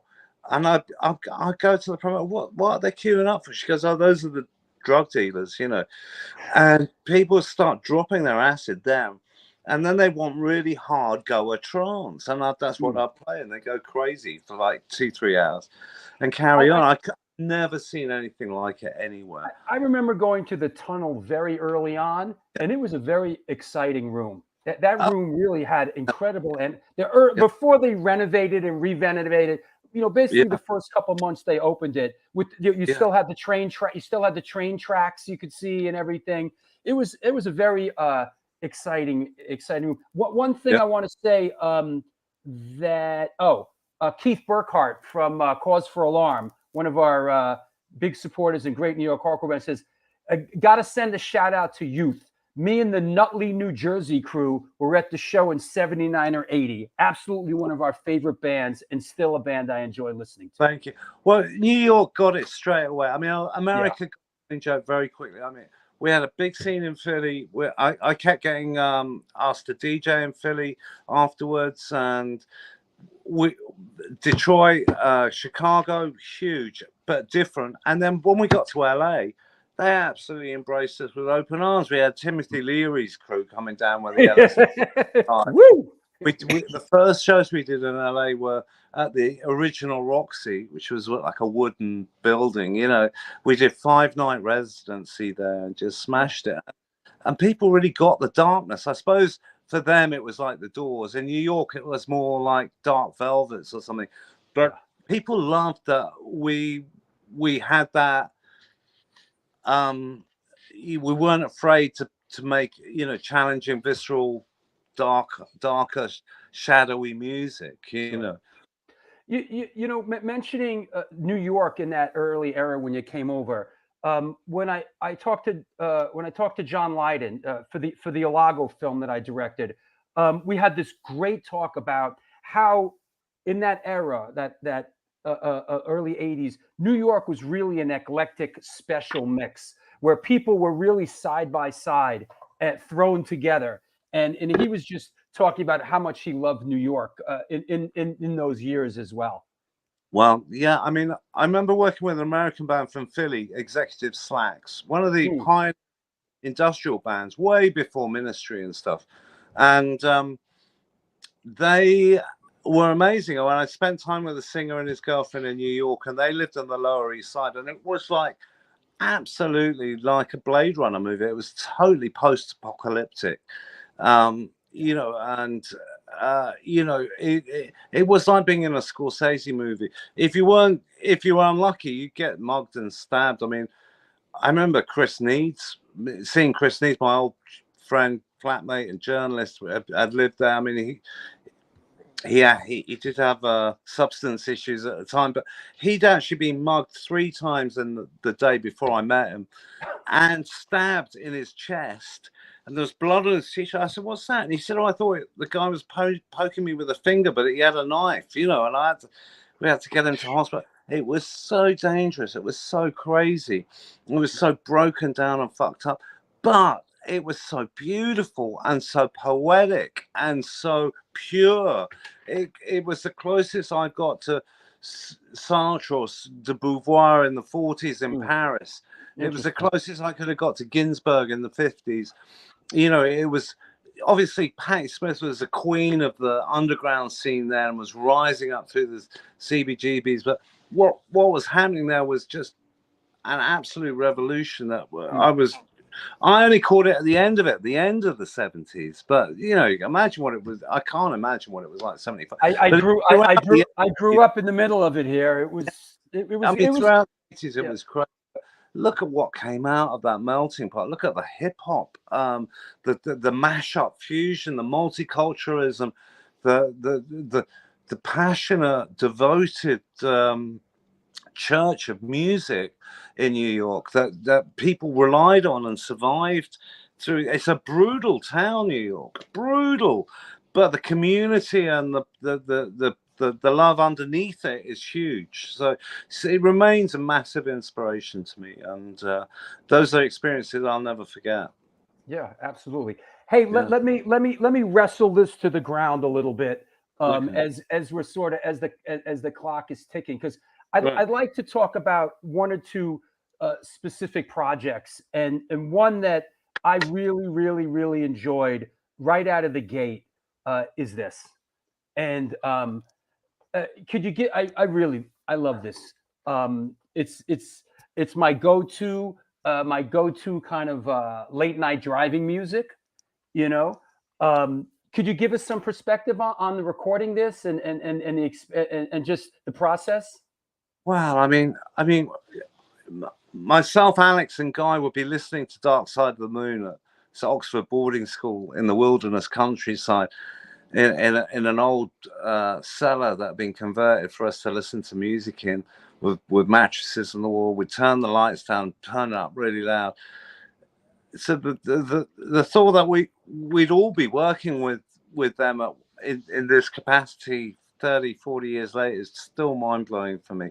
And the idea was just because the Orb have been pioneers in ambient house fusion, and actually Floyd in the 90s had started referencing the Orb, weirdly. You know, and there were so many parallels. I worked with Blue Pearl, Durga McBroom, who'd been the backing singer in Pink Floyd, Guy Pratt being the bass player. Sure.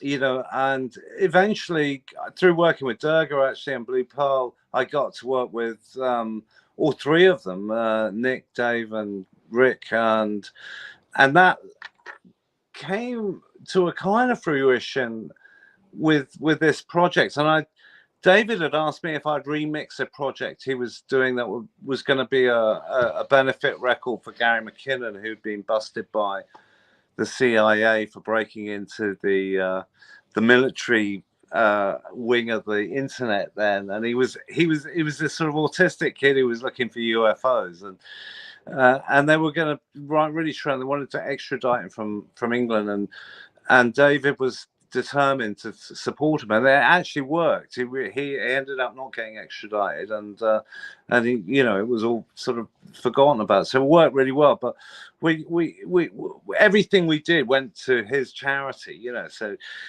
it came, and it was actually a big seller. And I avoided going, like when I'm working with McCartney, I kind of avoid the Beatles. When I'm working with Gilmour, I avoid Pink Floyd a bit. Avoid and with Alex, I avoid the Orb. A bit like the Britpop thing. I'm just a reactionist. I go the other way. So with this album, I thought, well, I wanted to go like Manuel Gottesching from Astral Temple, who one of my favorite German experimental bands of the 70s, meets Vangelis, Blade Runner.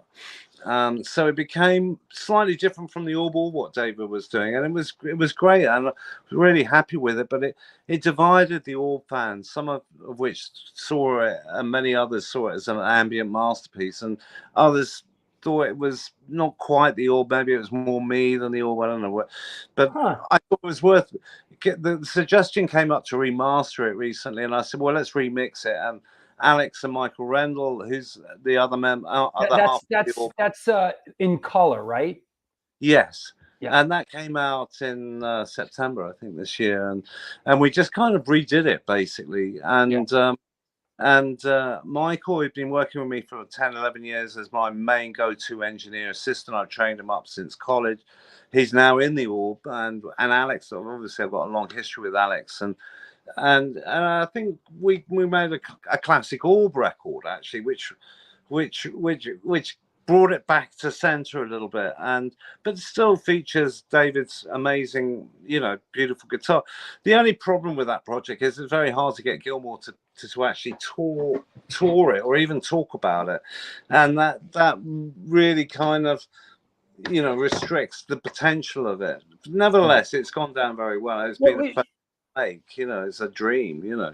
You mentioned sort of mashing, you know, a lot of the projects sort of run together a little this or that. Excuse me. Was there any sort of overlap with the Pink Floyd project, or that just came about as sort of good associations from the Orb? I mean, I mean, good associations for the Orb, and what else I'd done with David, and so yeah, I mean, Endless River, Phil Manzarino from Roxy, yep, had been working on that with David for a few years, and they kind of ground to a halt, as David put it to me, and David brought me in to work with both of them and revitalize it and kind of finish it. So I just dived straight into that and really enjoyed it. But of course there was only one track with a vocal on. So what I loved about that was that it was predominantly an ambient album, and there was one piece of music we found that was in a storeroom of Rick Wright at a sound check in the Albert Hall, playing the organ in the Albert Hall. Parts of a symphony he'd been writing, and I managed to extract elements of that and turn that into a new song, which they then overdubbed. And it was really, the whole album was a homage to Rick, who'd recently departed, and he really comes through on the album. His playing, and is Nick Mason's, is a lot of that on the original tapes, or was it a lot of that percussion stuff overdubbed? Just the Nick's drums.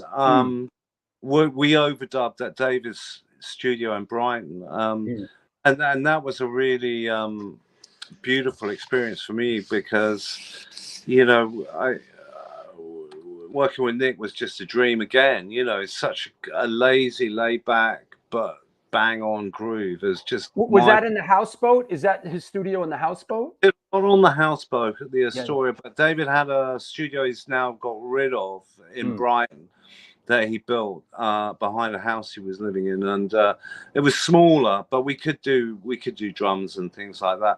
But I think there was a strong sort of purpose of intent there to make the album a homage and a tribute to Rick, you know. And I think and I think that really comes through on the record. It really does. Beautiful. I mean, it's great. I love it. It was nice not to be chasing the party too much, of trying to compete with Dark Side of the Moon or Wish You Were Here or something like that, and do something that was a bit more artistic and experimental. You know, I love the vocal track is like literally the last track on the record. I love that. It really, you know, you go through the whole record and then there's this sort of, you know, epilogue. I love it. It's great, man. Well, people forget that David was not only the guitar of Pink Floyd, he was the voice of Pink Floyd. Yeah. Much as Roger and Rick had a good voice in there, essentially it was David singing the songs, you know. And you mentioned Roger's solo album recently, and it's disparaging to see this year the sort of social banter between them, you know, from a band that traditionally are known for their public restraint and silent repartees. Yeah, I didn't even know what they looked like for growing up. I didn't even know what they looked like, you know. Oh, and it became this sort of playground, schoolyard spat. You know, it's disturbing to everybody, really. Yeah. But then now Roger's re-recorded his own version of Dark Side of the Moon, which he was saying he quite liked. And I must admit, I heard some. I haven't heard the whole thing. I heard a few tracks, and I thought, well, you know what? It's okay. It's like it's like an unplugged version, isn't it? And I think they did it in lockdown, and it's obviously trying to recreate the original. It's his sort of folk blues versions of those songs. It's interesting, and it's not bad. I don't think it detracts from the main article. It's like hearing someone's demos or something, and he has every right to do that. And people say, why would he do that? I mean, he's the writer, you know. I mean, if he wanted to do a trad jazz version of those songs, that's his right. you know. You mentioned doing something in the pandemic and recording, and my mind went back to something interesting, which was you talk about your love for some of the early disco stuff. And disco is something, having grown up in New York City. Like I grew up in New York City. I went to public school in New York City. It was, you know, what side are you on? Are you a rocker? Are you disco? And we, you know, there used to be fights and carrying on. But now, as time has marched on, I love the sound of those disco records because I can hear the room. I hear the room, you know, and I just love that, man. I hear the room. I hear the players. I love that stuff now. Yeah. Disco is dismissed as a sort of novelty thing today in many ways, unless you're a big enthusiast of house music and the roots of house music, which is entirely disco. But it's some of the best music ever made, I think. And talk about production, you know, disco really entered the public domain of this is production. Well, I remember hearing my father actually in the early 70s, as I was growing up, he was into a lot of black music, and it would be Isaac Hayes, it would be Barry White, sure.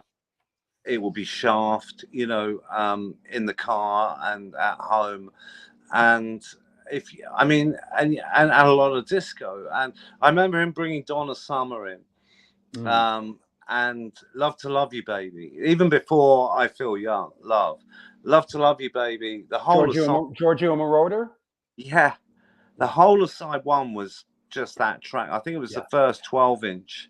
You know, and it was 20 minutes long, and it was a total trip. It was like Sgt. Pepper's to me. It was like a journey, you know, and still is. And then, of course, that was even that achievement was eclipsed by I Feel Love, which basically invented electronic music as we know it today, in terms of, you know, electronic dance music. You know, it's just seminal. And you know, I was exposed to that early on, and you know, and you see from the films how that disco sensibility and aesthetic informed early hip hop.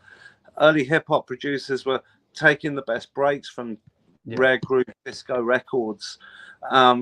You know, and you know, it's that again. It comes back to that folk lineage and continuity of keeping those. It's an honourable thing, you know, keeping that legacy alive. Of absolutely mind-numbingly beautiful music, you know.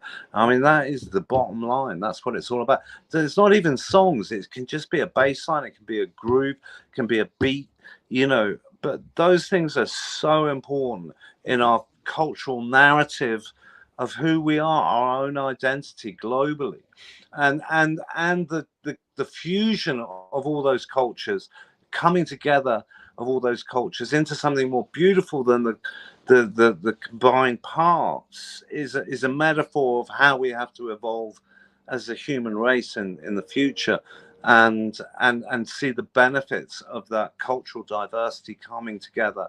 And politically, it's a statement against nationalism, traditionalism, conservatism, and it's all about freedom of expression and you know, expressing yourself. You know, music is the tie that binds us together. Absolutely. Yeah.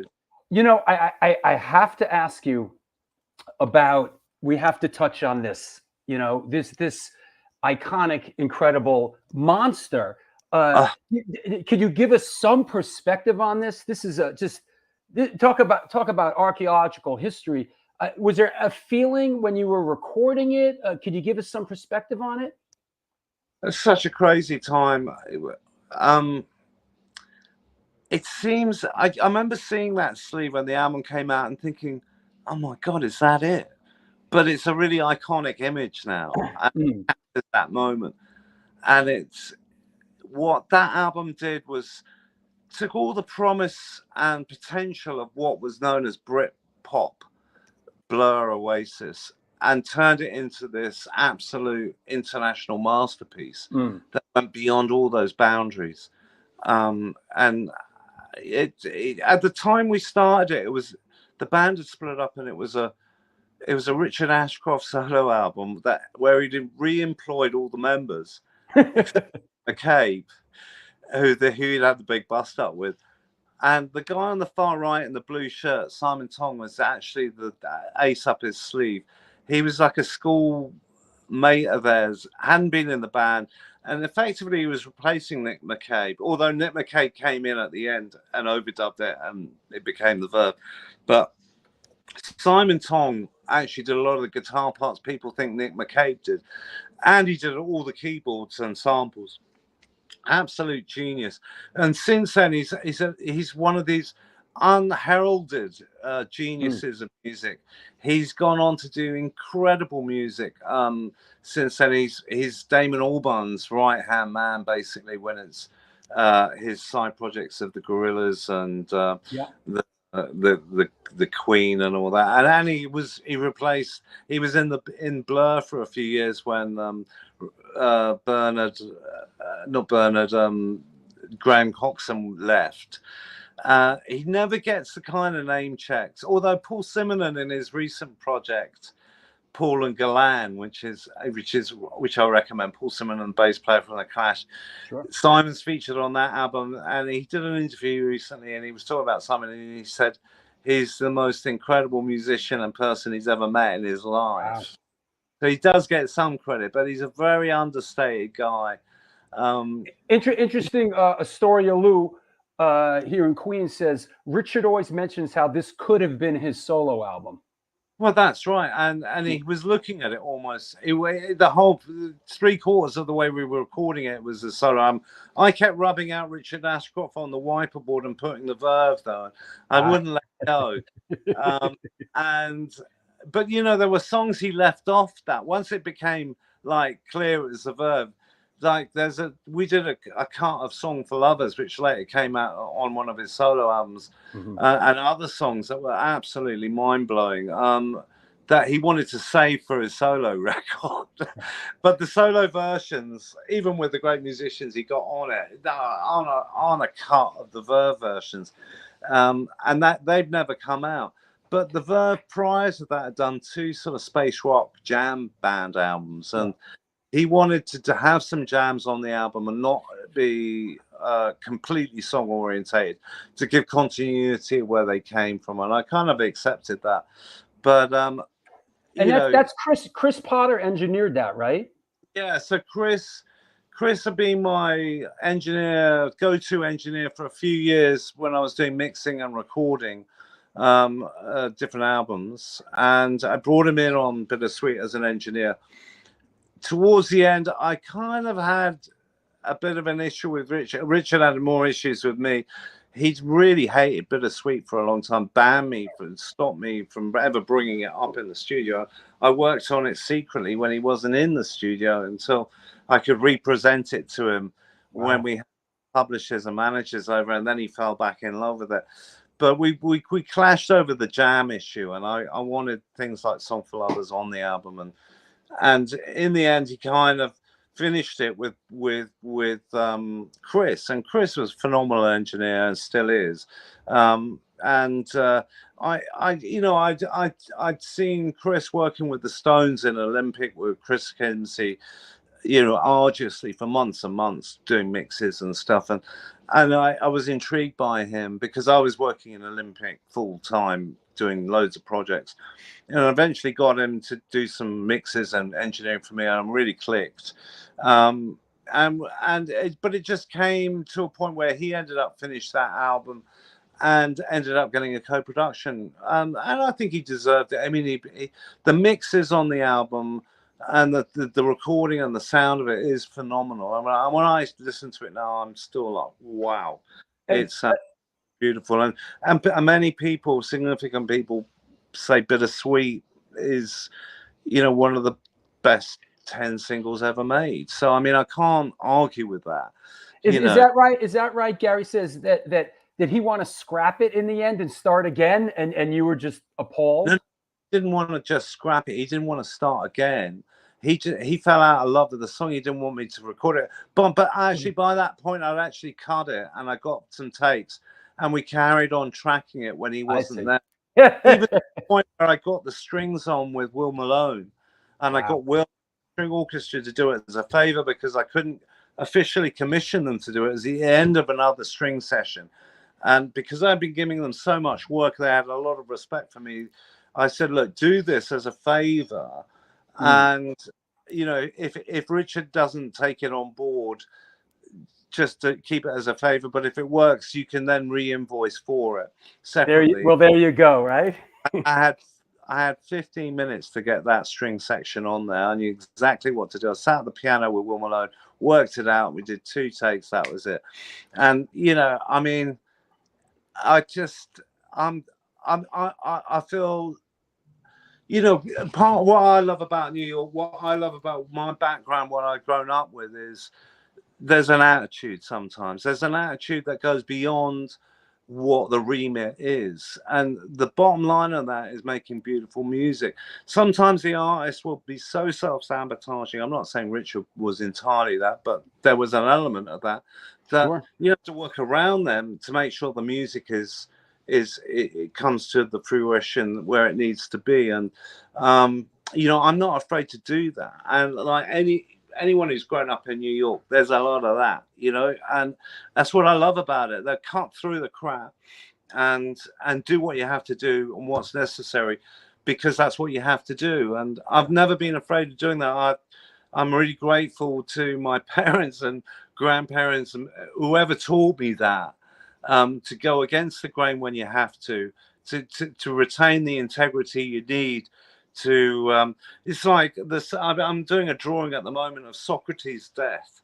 Socrates was told at the time of his death to renounce his ideas or face execution in ancient Greek, and rather than towing the line and agreeing to denying him his own philosophy, he refused to his last breath, took the infamous glass of hemlock given to him by his devoted followers, rather than risk denting his integrity. So these are people that I think we need to know about. These are the people that have inspired me throughout my life, that have given me that attitude of you have to do the right thing, as far as your truth is concerned, and that was definitely a situation with the Verve, and I'm so glad I made that call, because it may never have happened otherwise. Was the ensuing legal sort of hassles, was that debilitating when all that bullshit went down? Was that not as much as made out? I mean, the band still made a huge amount of money out of it then, even without Richard getting the publishing. It was only right and proper Richard did get the publishing, because he wrote the lyric. I mean, you could argue, and it is, people focus on the sample. The sample wasn't the strings. The strings were what I added with Will Malone. Actually, the sample was the groove, the beat, and from there, Blue Golden Orchestra. It's that, we could. How many times we tried to adjust it with the real drums, we couldn't quite get it without the sample. But the biggest problem, my manager told me, was the melody was very similar to the original Stone song. So and then you had an aggressive guy like Alan Klein get involved, and then it just went. And even with my own manager, who then ended up managing the Verve Jazz Summers, he couldn't compete with Alan Klein on that. But I mean, he did get him $1 million for doing the Super Bowl. I mean, they made millions out of that without the publishing, and the album ended up selling 12 million copies. I mean, what a monster! It's a solid gold diamond, So Richard done really well. Now he gets the publishing, as he should do. And they sorted it out. I'm grateful to Richard for getting that gig. I'll tell you how I got that gig. Right, Please. There was one point during the album I had a disagreement with Richard, and I said, why'd you ask me to do this album? Why'd you pick me to do this album? And Richard goes, well, but he said his then partner at the time has been his wife for many years. Kate had been in Spiritualized that Kate and Jason come to see me at my Brixton studio, Butterfly, about producing Ladies and Gentlemen We're Floating in Space. And I said, I listened to the demos, and I said, look, honestly, I wouldn't change anything on this. It's a perfect record. All you really need to do is get Spike to mix it, and you've got a classic. And they went, oh, thanks very much. When my manager was furious, he was like, never do that again. I said, that's what I felt. So when I came to ask Richard, why did you ask me? He said, well, Kay said you had a lot of integrity. And I suppose integrity is all about turning down the bucks, because your truth is more important than that. And in a day of in today's world of absolute fake truths and upside down politics and everything else, integrity is more important than ever. And I suppose that worked out karmically for me much better, because I ended up doing Urban Hymns because of it. As much as I don't regret not doing Ladies and Gentlemen. As I said, it was a great album. I've turned down other great albums. If I can't see how I can contribute in a positive way, I'm going to tell them that. And they may often agree with me, and I blow my own gig, but I don't care, because that's my truth, and that's more important. Absolutely. Joel, do you have anything? Oh Christ! On which topic in the last hour? Let's go through the list. The Limelight, fucking crazy, crotches shooting sparks. That's my statement on the Limelight. Disco, yes. New York, always good. Well, kind of shitty now, but good people. Pink Floyd, great album. Verve, great album.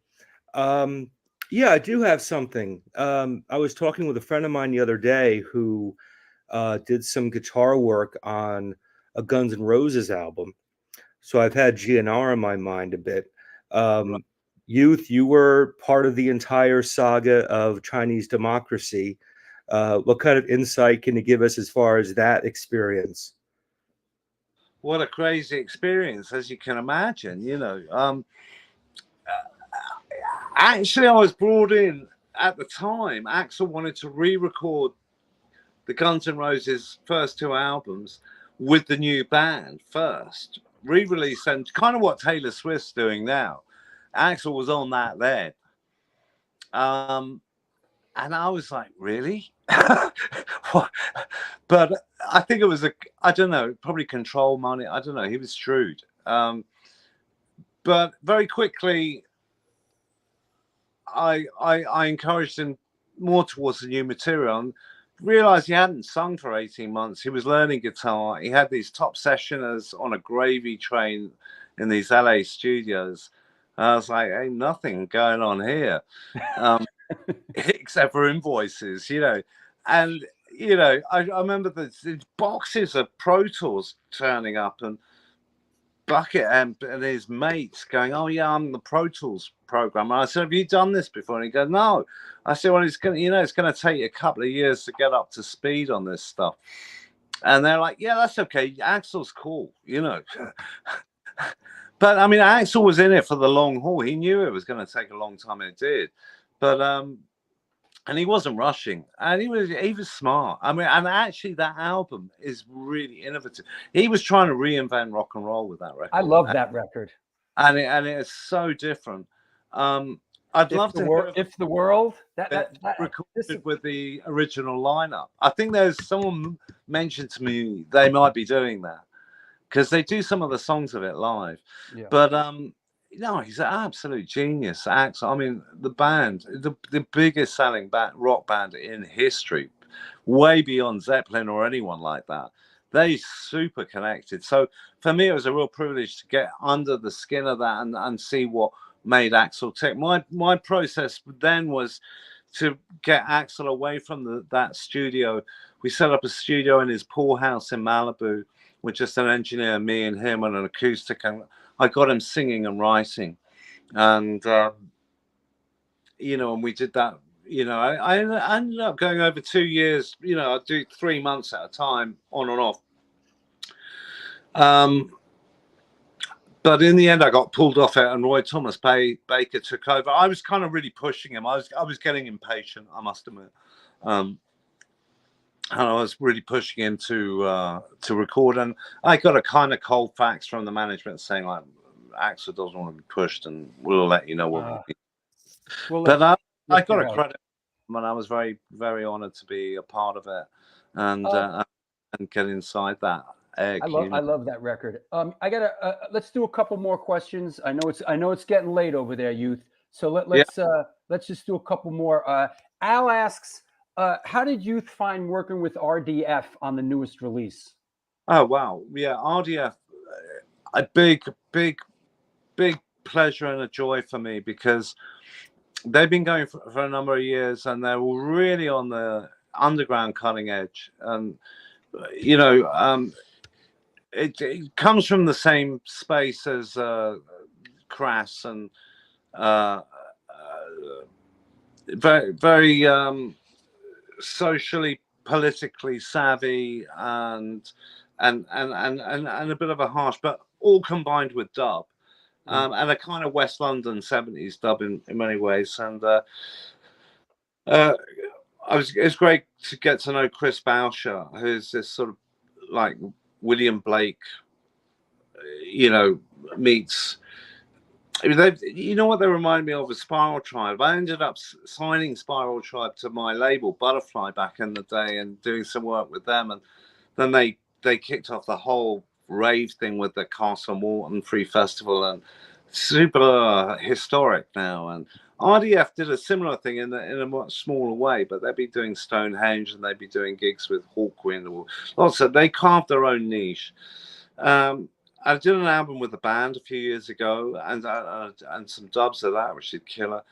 And recently, Chris and I were talking about just me and him going in.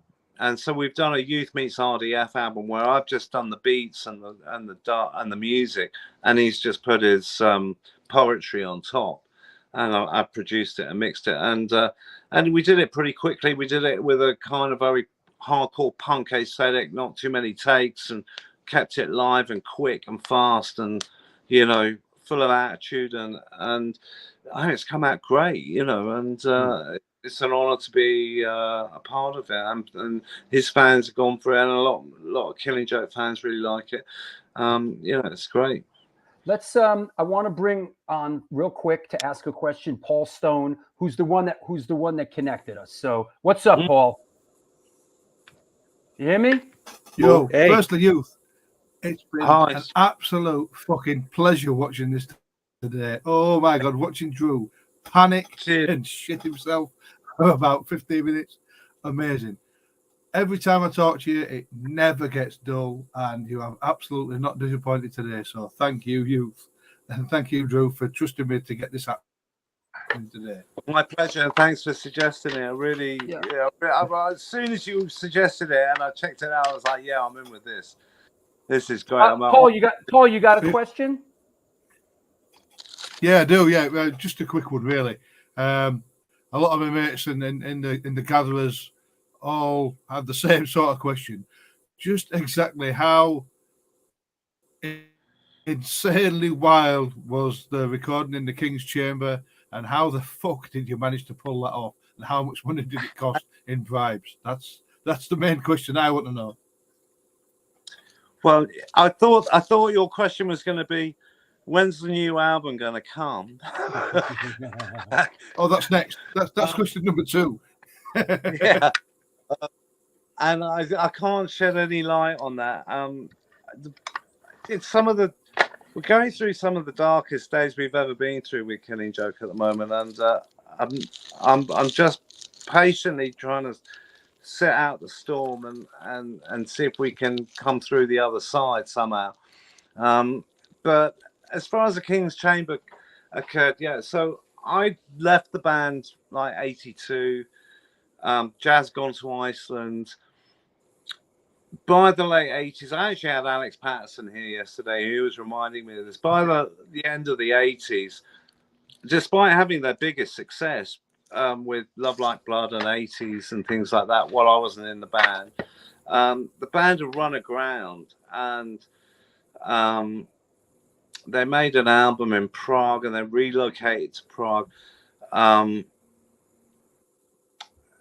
Well, no, actually, that was in the 2000s. What am I talking about? This is in the end of the 80s. They've done 93, 94. No, yeah, I think it was when Reagan, like 88, 89. They've done a repressed, you know, and they were still doing. They were at a low ebb, and the band had splintered after Raven had died, and actually reconvened at Raven's funeral, Paul, Jazz, and Geordie. And then I bumped into Jazz, and I was riding high as a producer, mixer at the time, and I said, look, why don't we do an album together? I can do it on my label. I've just started this label. I've got money. I've got a major behind it. We can do it. We can do it. We can record it in New Zealand. You can do some radical things, and everybody went for it. And I got my managers, Jazz Summers, Big Life, to manage the band and put it together. It became Pandemonium, and that was our biggest album. And just before that, I'd done Crowded House in New Zealand, and I've mixed Crowded House's album Together Alone, one of my favorite albums I've been involved with, in Melbourne with Bob Clearmountain. And getting to know Bob during the mixing of that was a real joy. And he'd had a girlfriend that he'd recently split up with called Mary, who'd been the manager at the Plant in New York, the legendary studio where Bruce Springsteen to Chic had been recorded and mixed, and Bob had mixed them, I think. And I said, oh, I've always wanted to record in the pyramids. And he said, well, Mary's living, she's left New York. She's living in Cairo. And she's doing all this. She's a witch. She's a white witch of New York. And he'd have a little bag of crystals in his briefcase. I mean, Bob is the straight down the middle, most together cat I've ever met. I mean, he's like a cross between Michael J. Fox and what's his name? You know, from Mission Impossible. Tom Cruise.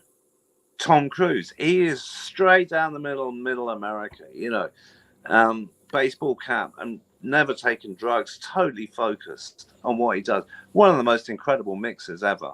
And I said, Bob, why are you carrying crystals in your briefcase? That's not like you. And he goes, oh, it's Mary. You know, she makes me carry, you know, they protect me while I travel and all this. Anyway, he said, look, Mary's in Cairo, and she's got access to this secret chamber in the pyramids. She can get you in. So I said, okay, great. It gave me a number. And I rang her up and I said, look, I'm coming over to do some strings with jazz for this album we made. Can you get us into the King's Chamber to do some vocal overdubs? I'd do it on remote DAT machines. And she said, yeah, okay, you know, yeah, maybe I can have it. She was really helpful. And she got us in, and she got us 2 nights there. Wow. And you know, a few dollars passed hand to the Department of Antiquities and security guys, and we got to do it. And I got them to turn the power off, so we did it in candlelight. But it was a bit weird and bizarre. The first evening, Jazz had a complete breakdown, and he had drunk a lot of brandy, and but broke down in tears. We had to abandon it. And the next night, I kind of took on the shaman role. I put all the women in the Queen's Chamber, and I just had 3 people in the King's Chamber with me and Jazz. And I did a stronger ritual with no brandy, no booze. And then we got like 3 vocals out of him and this transcendental experience. And it became this interstellar portal.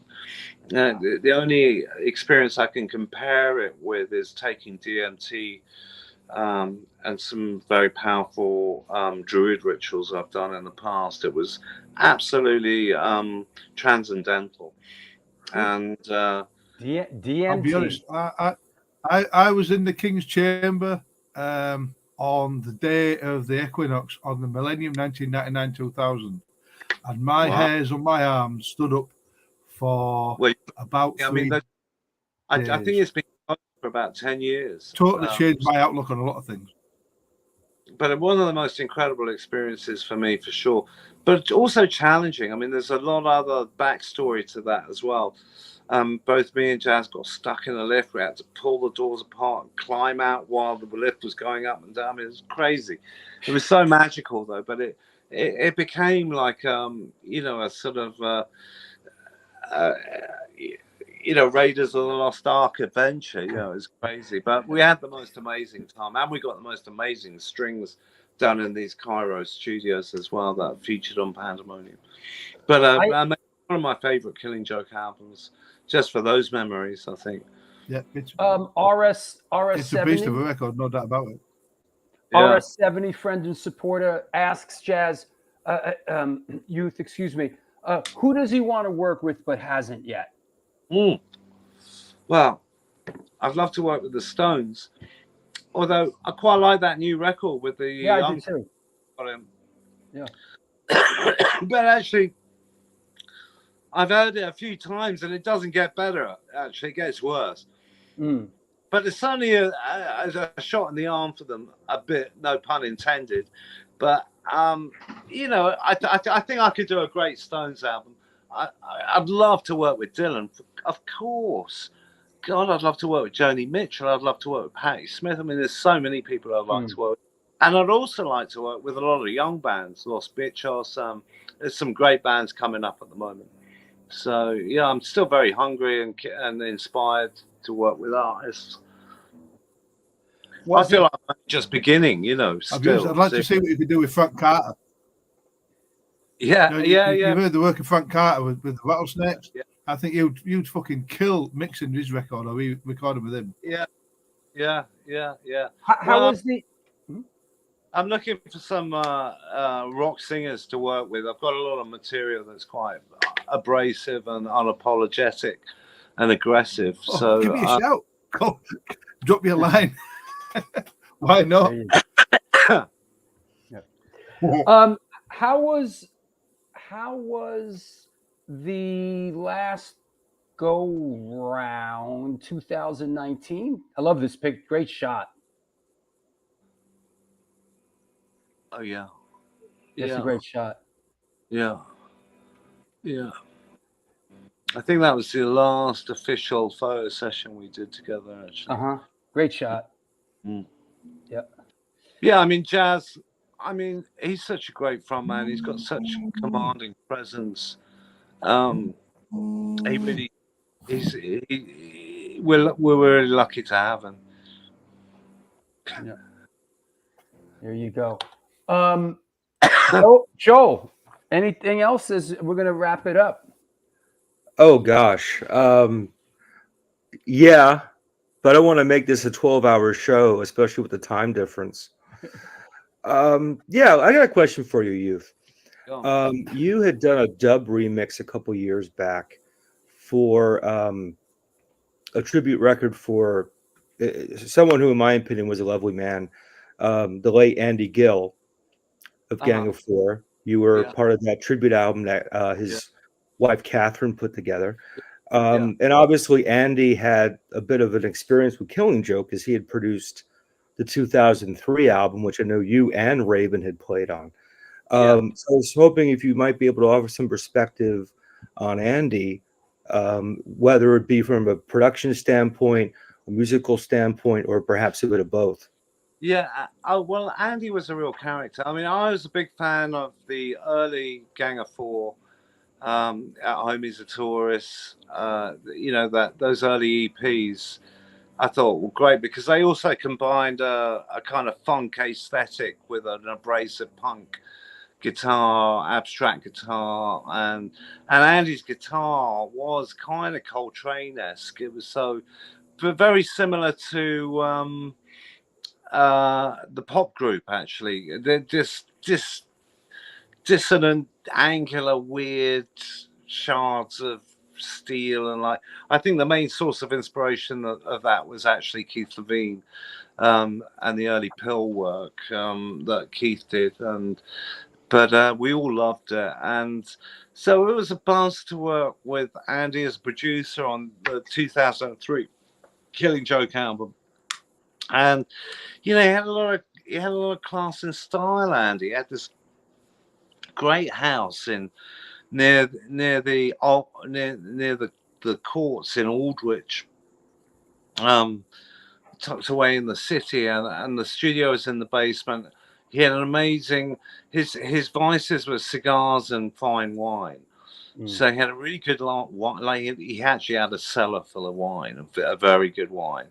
And he liked his cigars, and so we'd enjoy having a smoke and a glass of wine with him in the evening.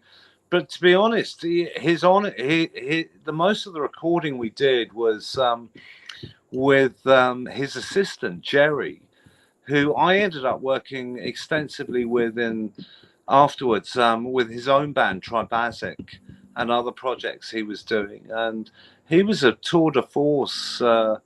Rock engineer that could grasp electronics, and we were without a drummer at first. We thought we'd do an album of electronic beats and synths with metal guitars. We were experimenting a bit, and Jerry and Andy's direction and encouragement helped us achieve this sound that the actual sound of the album. We ended up getting Dave Grohl to do the drum duties, but that was after we'd finished the album pretty much, and he overdubbed it with Jazz in LA. But the version, the rough mixes with just the electronic drums is outstanding. I mean, it's very much more in a Nine Inch Nails electronic kind of aesthetic. But and to their credit, Dave copied a lot of those patterns on his kit.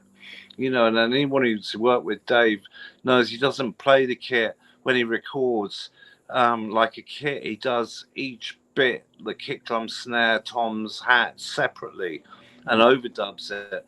And he did that on that classic Queens of the Stone Age album. Yeah. You can tell because the hi-hats are still going when he's doing drum fills and stuff. But it makes a modern sound. It's quite Nine Inch Nails, industrial kind of aesthetic. Not many drummers have the skill set to pull that off, actually, but he did it really well. And that album's one of my favorites. It's killer. The problem that we had at the time was I was very in demand as a producer. I couldn't really commit to touring that much, and the band wanted to tour a lot because that was the main source of income.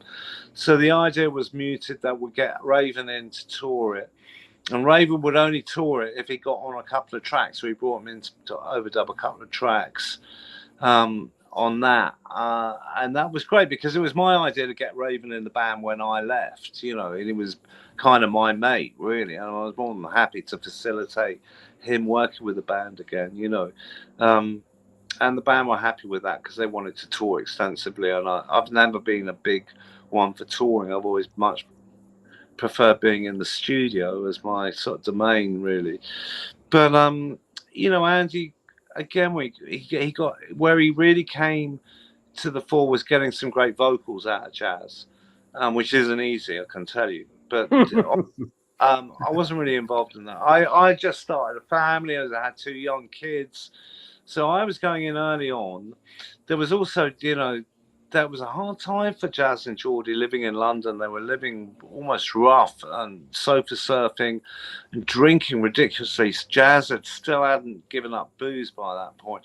So we come in at 11 and they bring in a bottle of vodka and start doing Bloody Marys straight away. And then we get some jams down, and then they go to the pub at 1 and stay there till 3 or 4. And I'd hang out with Jerry and kind of edit what the jams were into some sort of shape.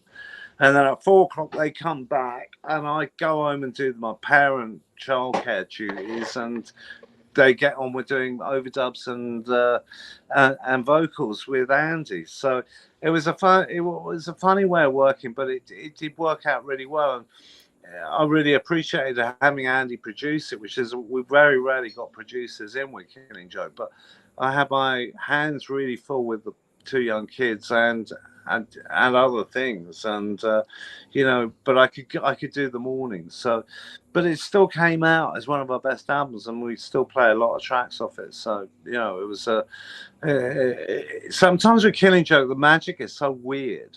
When things are going really wrong and everything's really difficult, is when the great work comes.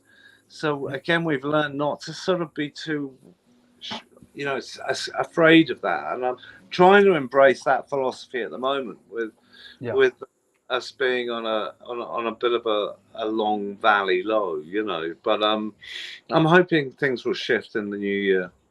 I think that what happens in time is, and I'll keep it in the eye. I have a little bit of the perspective now that when the valleys go low and the peaks go too high, I don't get too crazy or excited about either, you know, because I know that there's the wave goes in and the wave goes out, and I just try to keep the faith.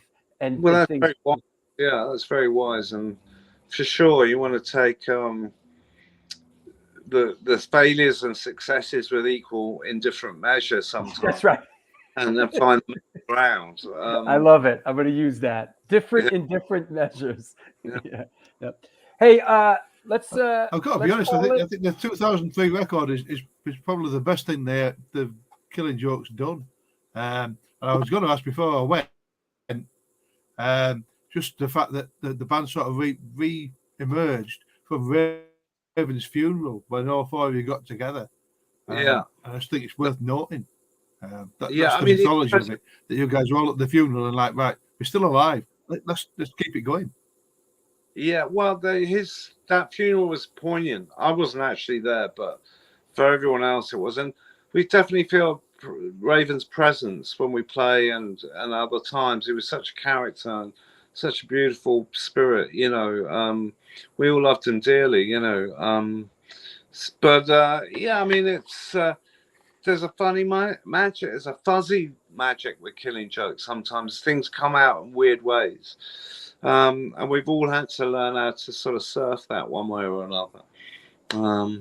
But you know, my favorite Killing Joke album is probably What's This For, the second album, where we got a sound and a vibe that really captured the essence of what we were doing at the time. And I thought it was really, the artistry was really poignant, and I still really enjoy playing tracks from that album. But I think, you know, even the last 2-3 albums, I'm proud of them all. They all have their character and vibe, you know. Hey, Paul, thank you for everything and all your support and for hooking me up with you. Anybody you want to thank on the way out? Well, for me, I'll just youth I would like to thank Killing Joke and all the bands I've worked with and everyone who's helped me along the way. I really appreciate it. I was saying, youth for being youth in general.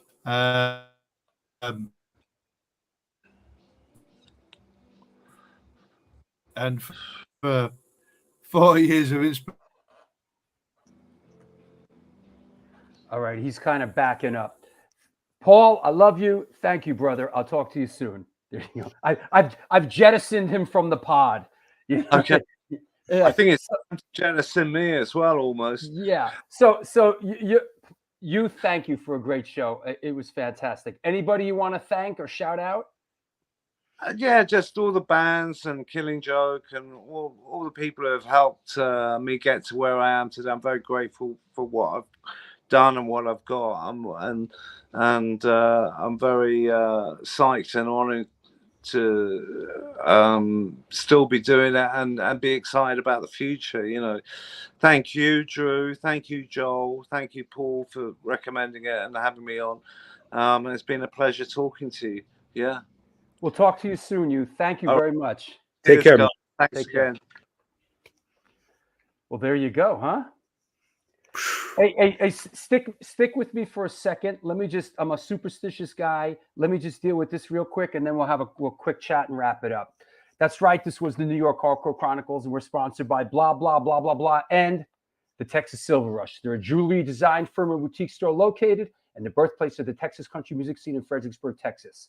They specialize in working with musicians in all music genres to design and create unique one-off pieces, as well as the style and for stage, album covers, promo photos, and social media exposure. Their client list includes Rock and Roll Hall of Famers Greg Rolle, Ringo Starr, and of course, Agnostic Front. Information on online sales are being taken at their Facebook and Instagram pages, and of course, www.texassilverrush.com. Last but not least, on today's incredibly educational and fun show, Upstate Records. They're a New York-based independent metal and hardcore label founded in 2017. They broke into the scene with their inaugural 26-band compilation in 2018, and since then have churned out close to 100 releases in their brief 5-year history, with just notable releases as Leeway, NYHC, Sub-Zero, Brick by Brick, Fear of 5 as part of their roster. Upstate Records maintains a focus on elevating upcoming artists that have the work ethic to take their music to the next level. Upstate Records also has an extensive collection of distro items from labels around the world and recently penned an exclusive distribution partnership with Century Media. Check them out at www.upstaterecordsnewyork.com. That said, let me bring Joel back on. Wow, great show, man.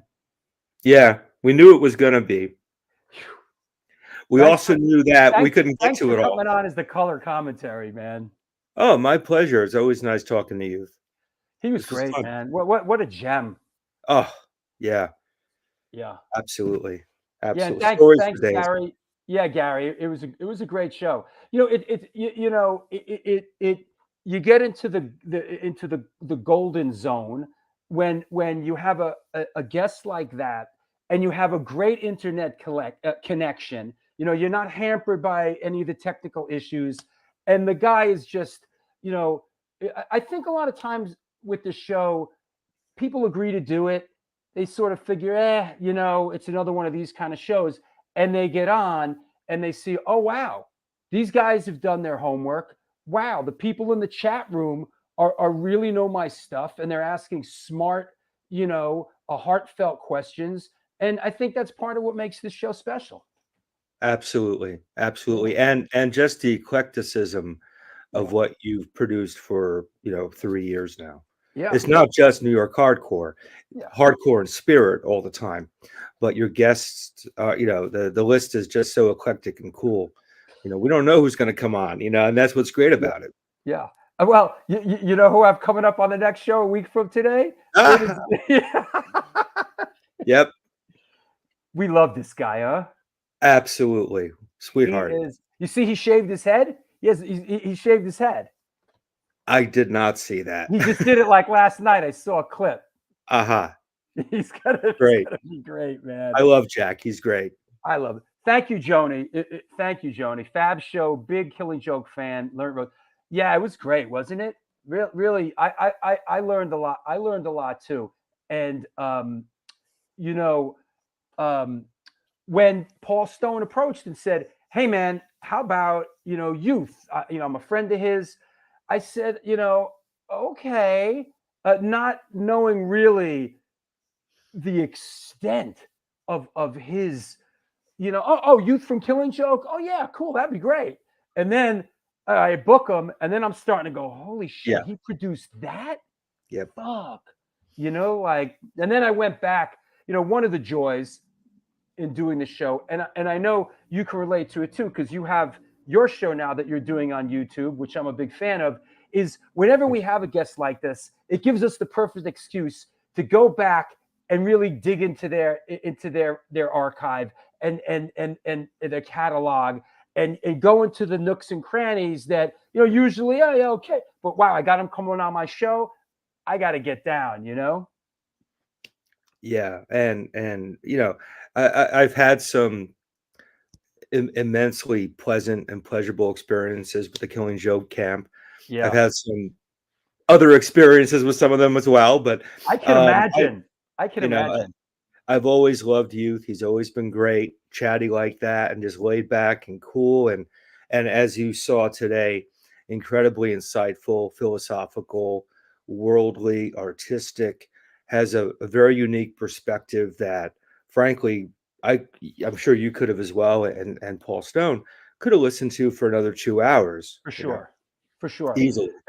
It's a nice, comfortable place to be when we do a show like this, is when I could just turn the show over to the people that are watching the show, and say, and because people are just asking really heartfelt, smart questions. And that's when the magic happens, on this show. It's like, it's not so much me interviewing the guy. It's like, yeah, whatever. But it's really great when the community, responds, and there's like a real interaction there. And I tell you what, I really live for the moment. And it's happened a lot on the show when the guest all of a sudden clicks and goes, oh, I see what kind of show this is. And right. Wow, this is really great, because people that love my stuff are really interacting with me, Right. It's good stuff. Well, how many interviews can people do where it's like, okay, tell me about your new record? Yeah. When's your next tour? Yeah. The standard, 5 hours of 30-minute interviews for an album. Sure. I mean, this is not what you do. This is not what I do. That's why it works. We have the record. We have the record coming out, right? It's coming out. By the way, yeah. As if you don't know, we got a big record release show in New York City on Sunday, everybody. So come on down, and it's gonna be a big show. But through Bridge 9, people are asking for interviews, and I'm like, you know what? Interview Tristan, because nobody wants to hear me. I don't even want to hear myself talk anymore. About this, talk to Tristan. He's a fresh voice, a different perspective. He's the primary songwriter. Like, talk to Tristan about the band. Yeah, right on. Yeah, that works for me. Definitely. Yeah. So who's next on your show? Or can't you say? I can give a couple names. I don't know the order in which they'll be posted because I'm kind of working those out. Steve Zing is coming on. Oh, fantastic. We love Zing. I'll announce that now. I have my friend Lauren Molinaire, who's been a musician since the 60s. He's in the Dogs, classic LA punk band. Keith Morris has been on record saying that without the Dogs, Black Flag would never have been a band. Right on. He plays in the Cruzados now. He was in Little Caesar, or still is in Little Caesar. Wow, there's a name. There's a blast from the past. Yeah, the guy's got mad history. What was Little Caesar? Did they do Chain of Fools? What was it? Yeah, that was their thing. Sure. Well, Lauren's got this whole history. I have a recording of Lauren and the Dogs playing with Tony Sales, Hunt's brother, singing, and Sid Vicious on stage. Wow. Yeah, so that's going to be a fun interview. Paul Rossler, of course. Well, just put out you have the ability to go deep with Paul and his sister Kira, and you're so just embedded in their music, and I think coming from a place you're such a fan, it really helps. Sometimes we have people on the I have people on the show. I don't really know their catalog. I do my homework. They come on the show. It's great. And then sometimes there's people on the show, that these are people I've worked with. I've done music videos for. I've toured with. I've tour managed. These are people those are great. Like Biohazard. It's like those are my camp friends from Camp Delaware. It's like those are my guys. So yeah, I've got a really good buddy of mine, Martin King, who was in the industrial band Test Department from England. I played with him in Pigface. We did a band in London as well. One of my favorite people, fantastic producer. He's going to come on. So what I'm really just trying to do with this thing is just have friends, who I haven't talked to for a while. For that reason, just kind of put your feet up and just chat and roll with it. And before we know it, I interviewed you a couple days ago. We were 2 hours into it. I don't think it was the best interview I've ever done. It was the best interview I've ever done because you were doing it. It's like me, the history. You ask smart questions. I don't like doing interviews anymore because a lot of the time the people that are asking to do the interview, they don't do the homework. So I'm on there and I'm getting asked like real generic kind of questions, and like they haven't even watched any of my films or whatever. So it's like, come on, man. So I try to sniff it out a little bit. And like, is this guy for real? Is he going to ask some smart questions, or is it going to be like painting it in broad strokes? Yeah, exactly. Gary asks, where do we sign up for Joel's interviews? Well, if I could let people know on your show, that'd be wonderful. Of course. The channel is called Glory is Noise TV. Glory is Noise TV. It's brand spanking new. I've had that account for years, but never did really much with it. And then I had a friend of mine, Fred Schreck, was doing a record, and he'd asked me to do some writing, to help, spread the word. And I said, my schedule's a little tight, but why don't we just do a Zoom interview instead? And we did that, and I went, well, this shit's kind of easy doing it this way. It doesn't take 2 months, right? Well, welcome to the party, my friend. Well, it's easy for me because I'm not doing what you're doing with the video and everything. It's just straight talk. But, instead of taking 2 months to write something, because I write slow, I did one with Jack Grisham shortly thereafter. I was listening to Jack's record with Tender Fury, and I'm like, I should talk to Jack about this record. So I did one with Jack, and then that got me in touch with Greg Keane from TSOL. I did one with him. That was a great one. He's an interesting character. That guy is the secret weapon of TSOL. Yes. And Greg has an album coming out Friday called Medicine Man, or an EP, which is beautiful and heartbreaking and devastating and extraordinary. It's if you guys can picture this, it's Leonard Cohen, Tom Waits level songwriting and performing from the guy. He certainly has that pedigree, man. I mean, and he's as a studio guy. Yeah, there you go. There it is. Oh, cool. at Glory Noise TV. There it is, everybody. I highly recommend it. Hey, I gotta get out to Newark Airport and pick up my kid that's flying in for the next week. So, well, I got a bill too, actually. Thanks for everything, man. It was a great show. Thank you so much. Thank you. Real quick, a couple quick shout outs since we had youth on the show. I want to give a quick shout out to Big Paul from Killing Joke, Paul Ferguson, lovely man. Spoke with him a couple days ago. The heartbeat of Killing Joke, gentleman of the highest order. So we love you, Paul. And I got to give a shout out to Mike Colsey over at Malicious Damage, Killing Joke artist, another wonderful guy. So, gentlemen, much love from New Hampshire, USA. Thanks, man. I'll talk to you soon. Take care. Bye, everyone. Bye-bye. Well, there you have it. Great show. But then again, we're in the business of doing great shows. That was great. Good night, everybody. Thanks, Paulie and Gary and Lennon and Michael Dent and Larry Kelly and RS and just everybody. What a fucking great show. I'm really a lucky guy. Until then, do good things, and good things will come to you.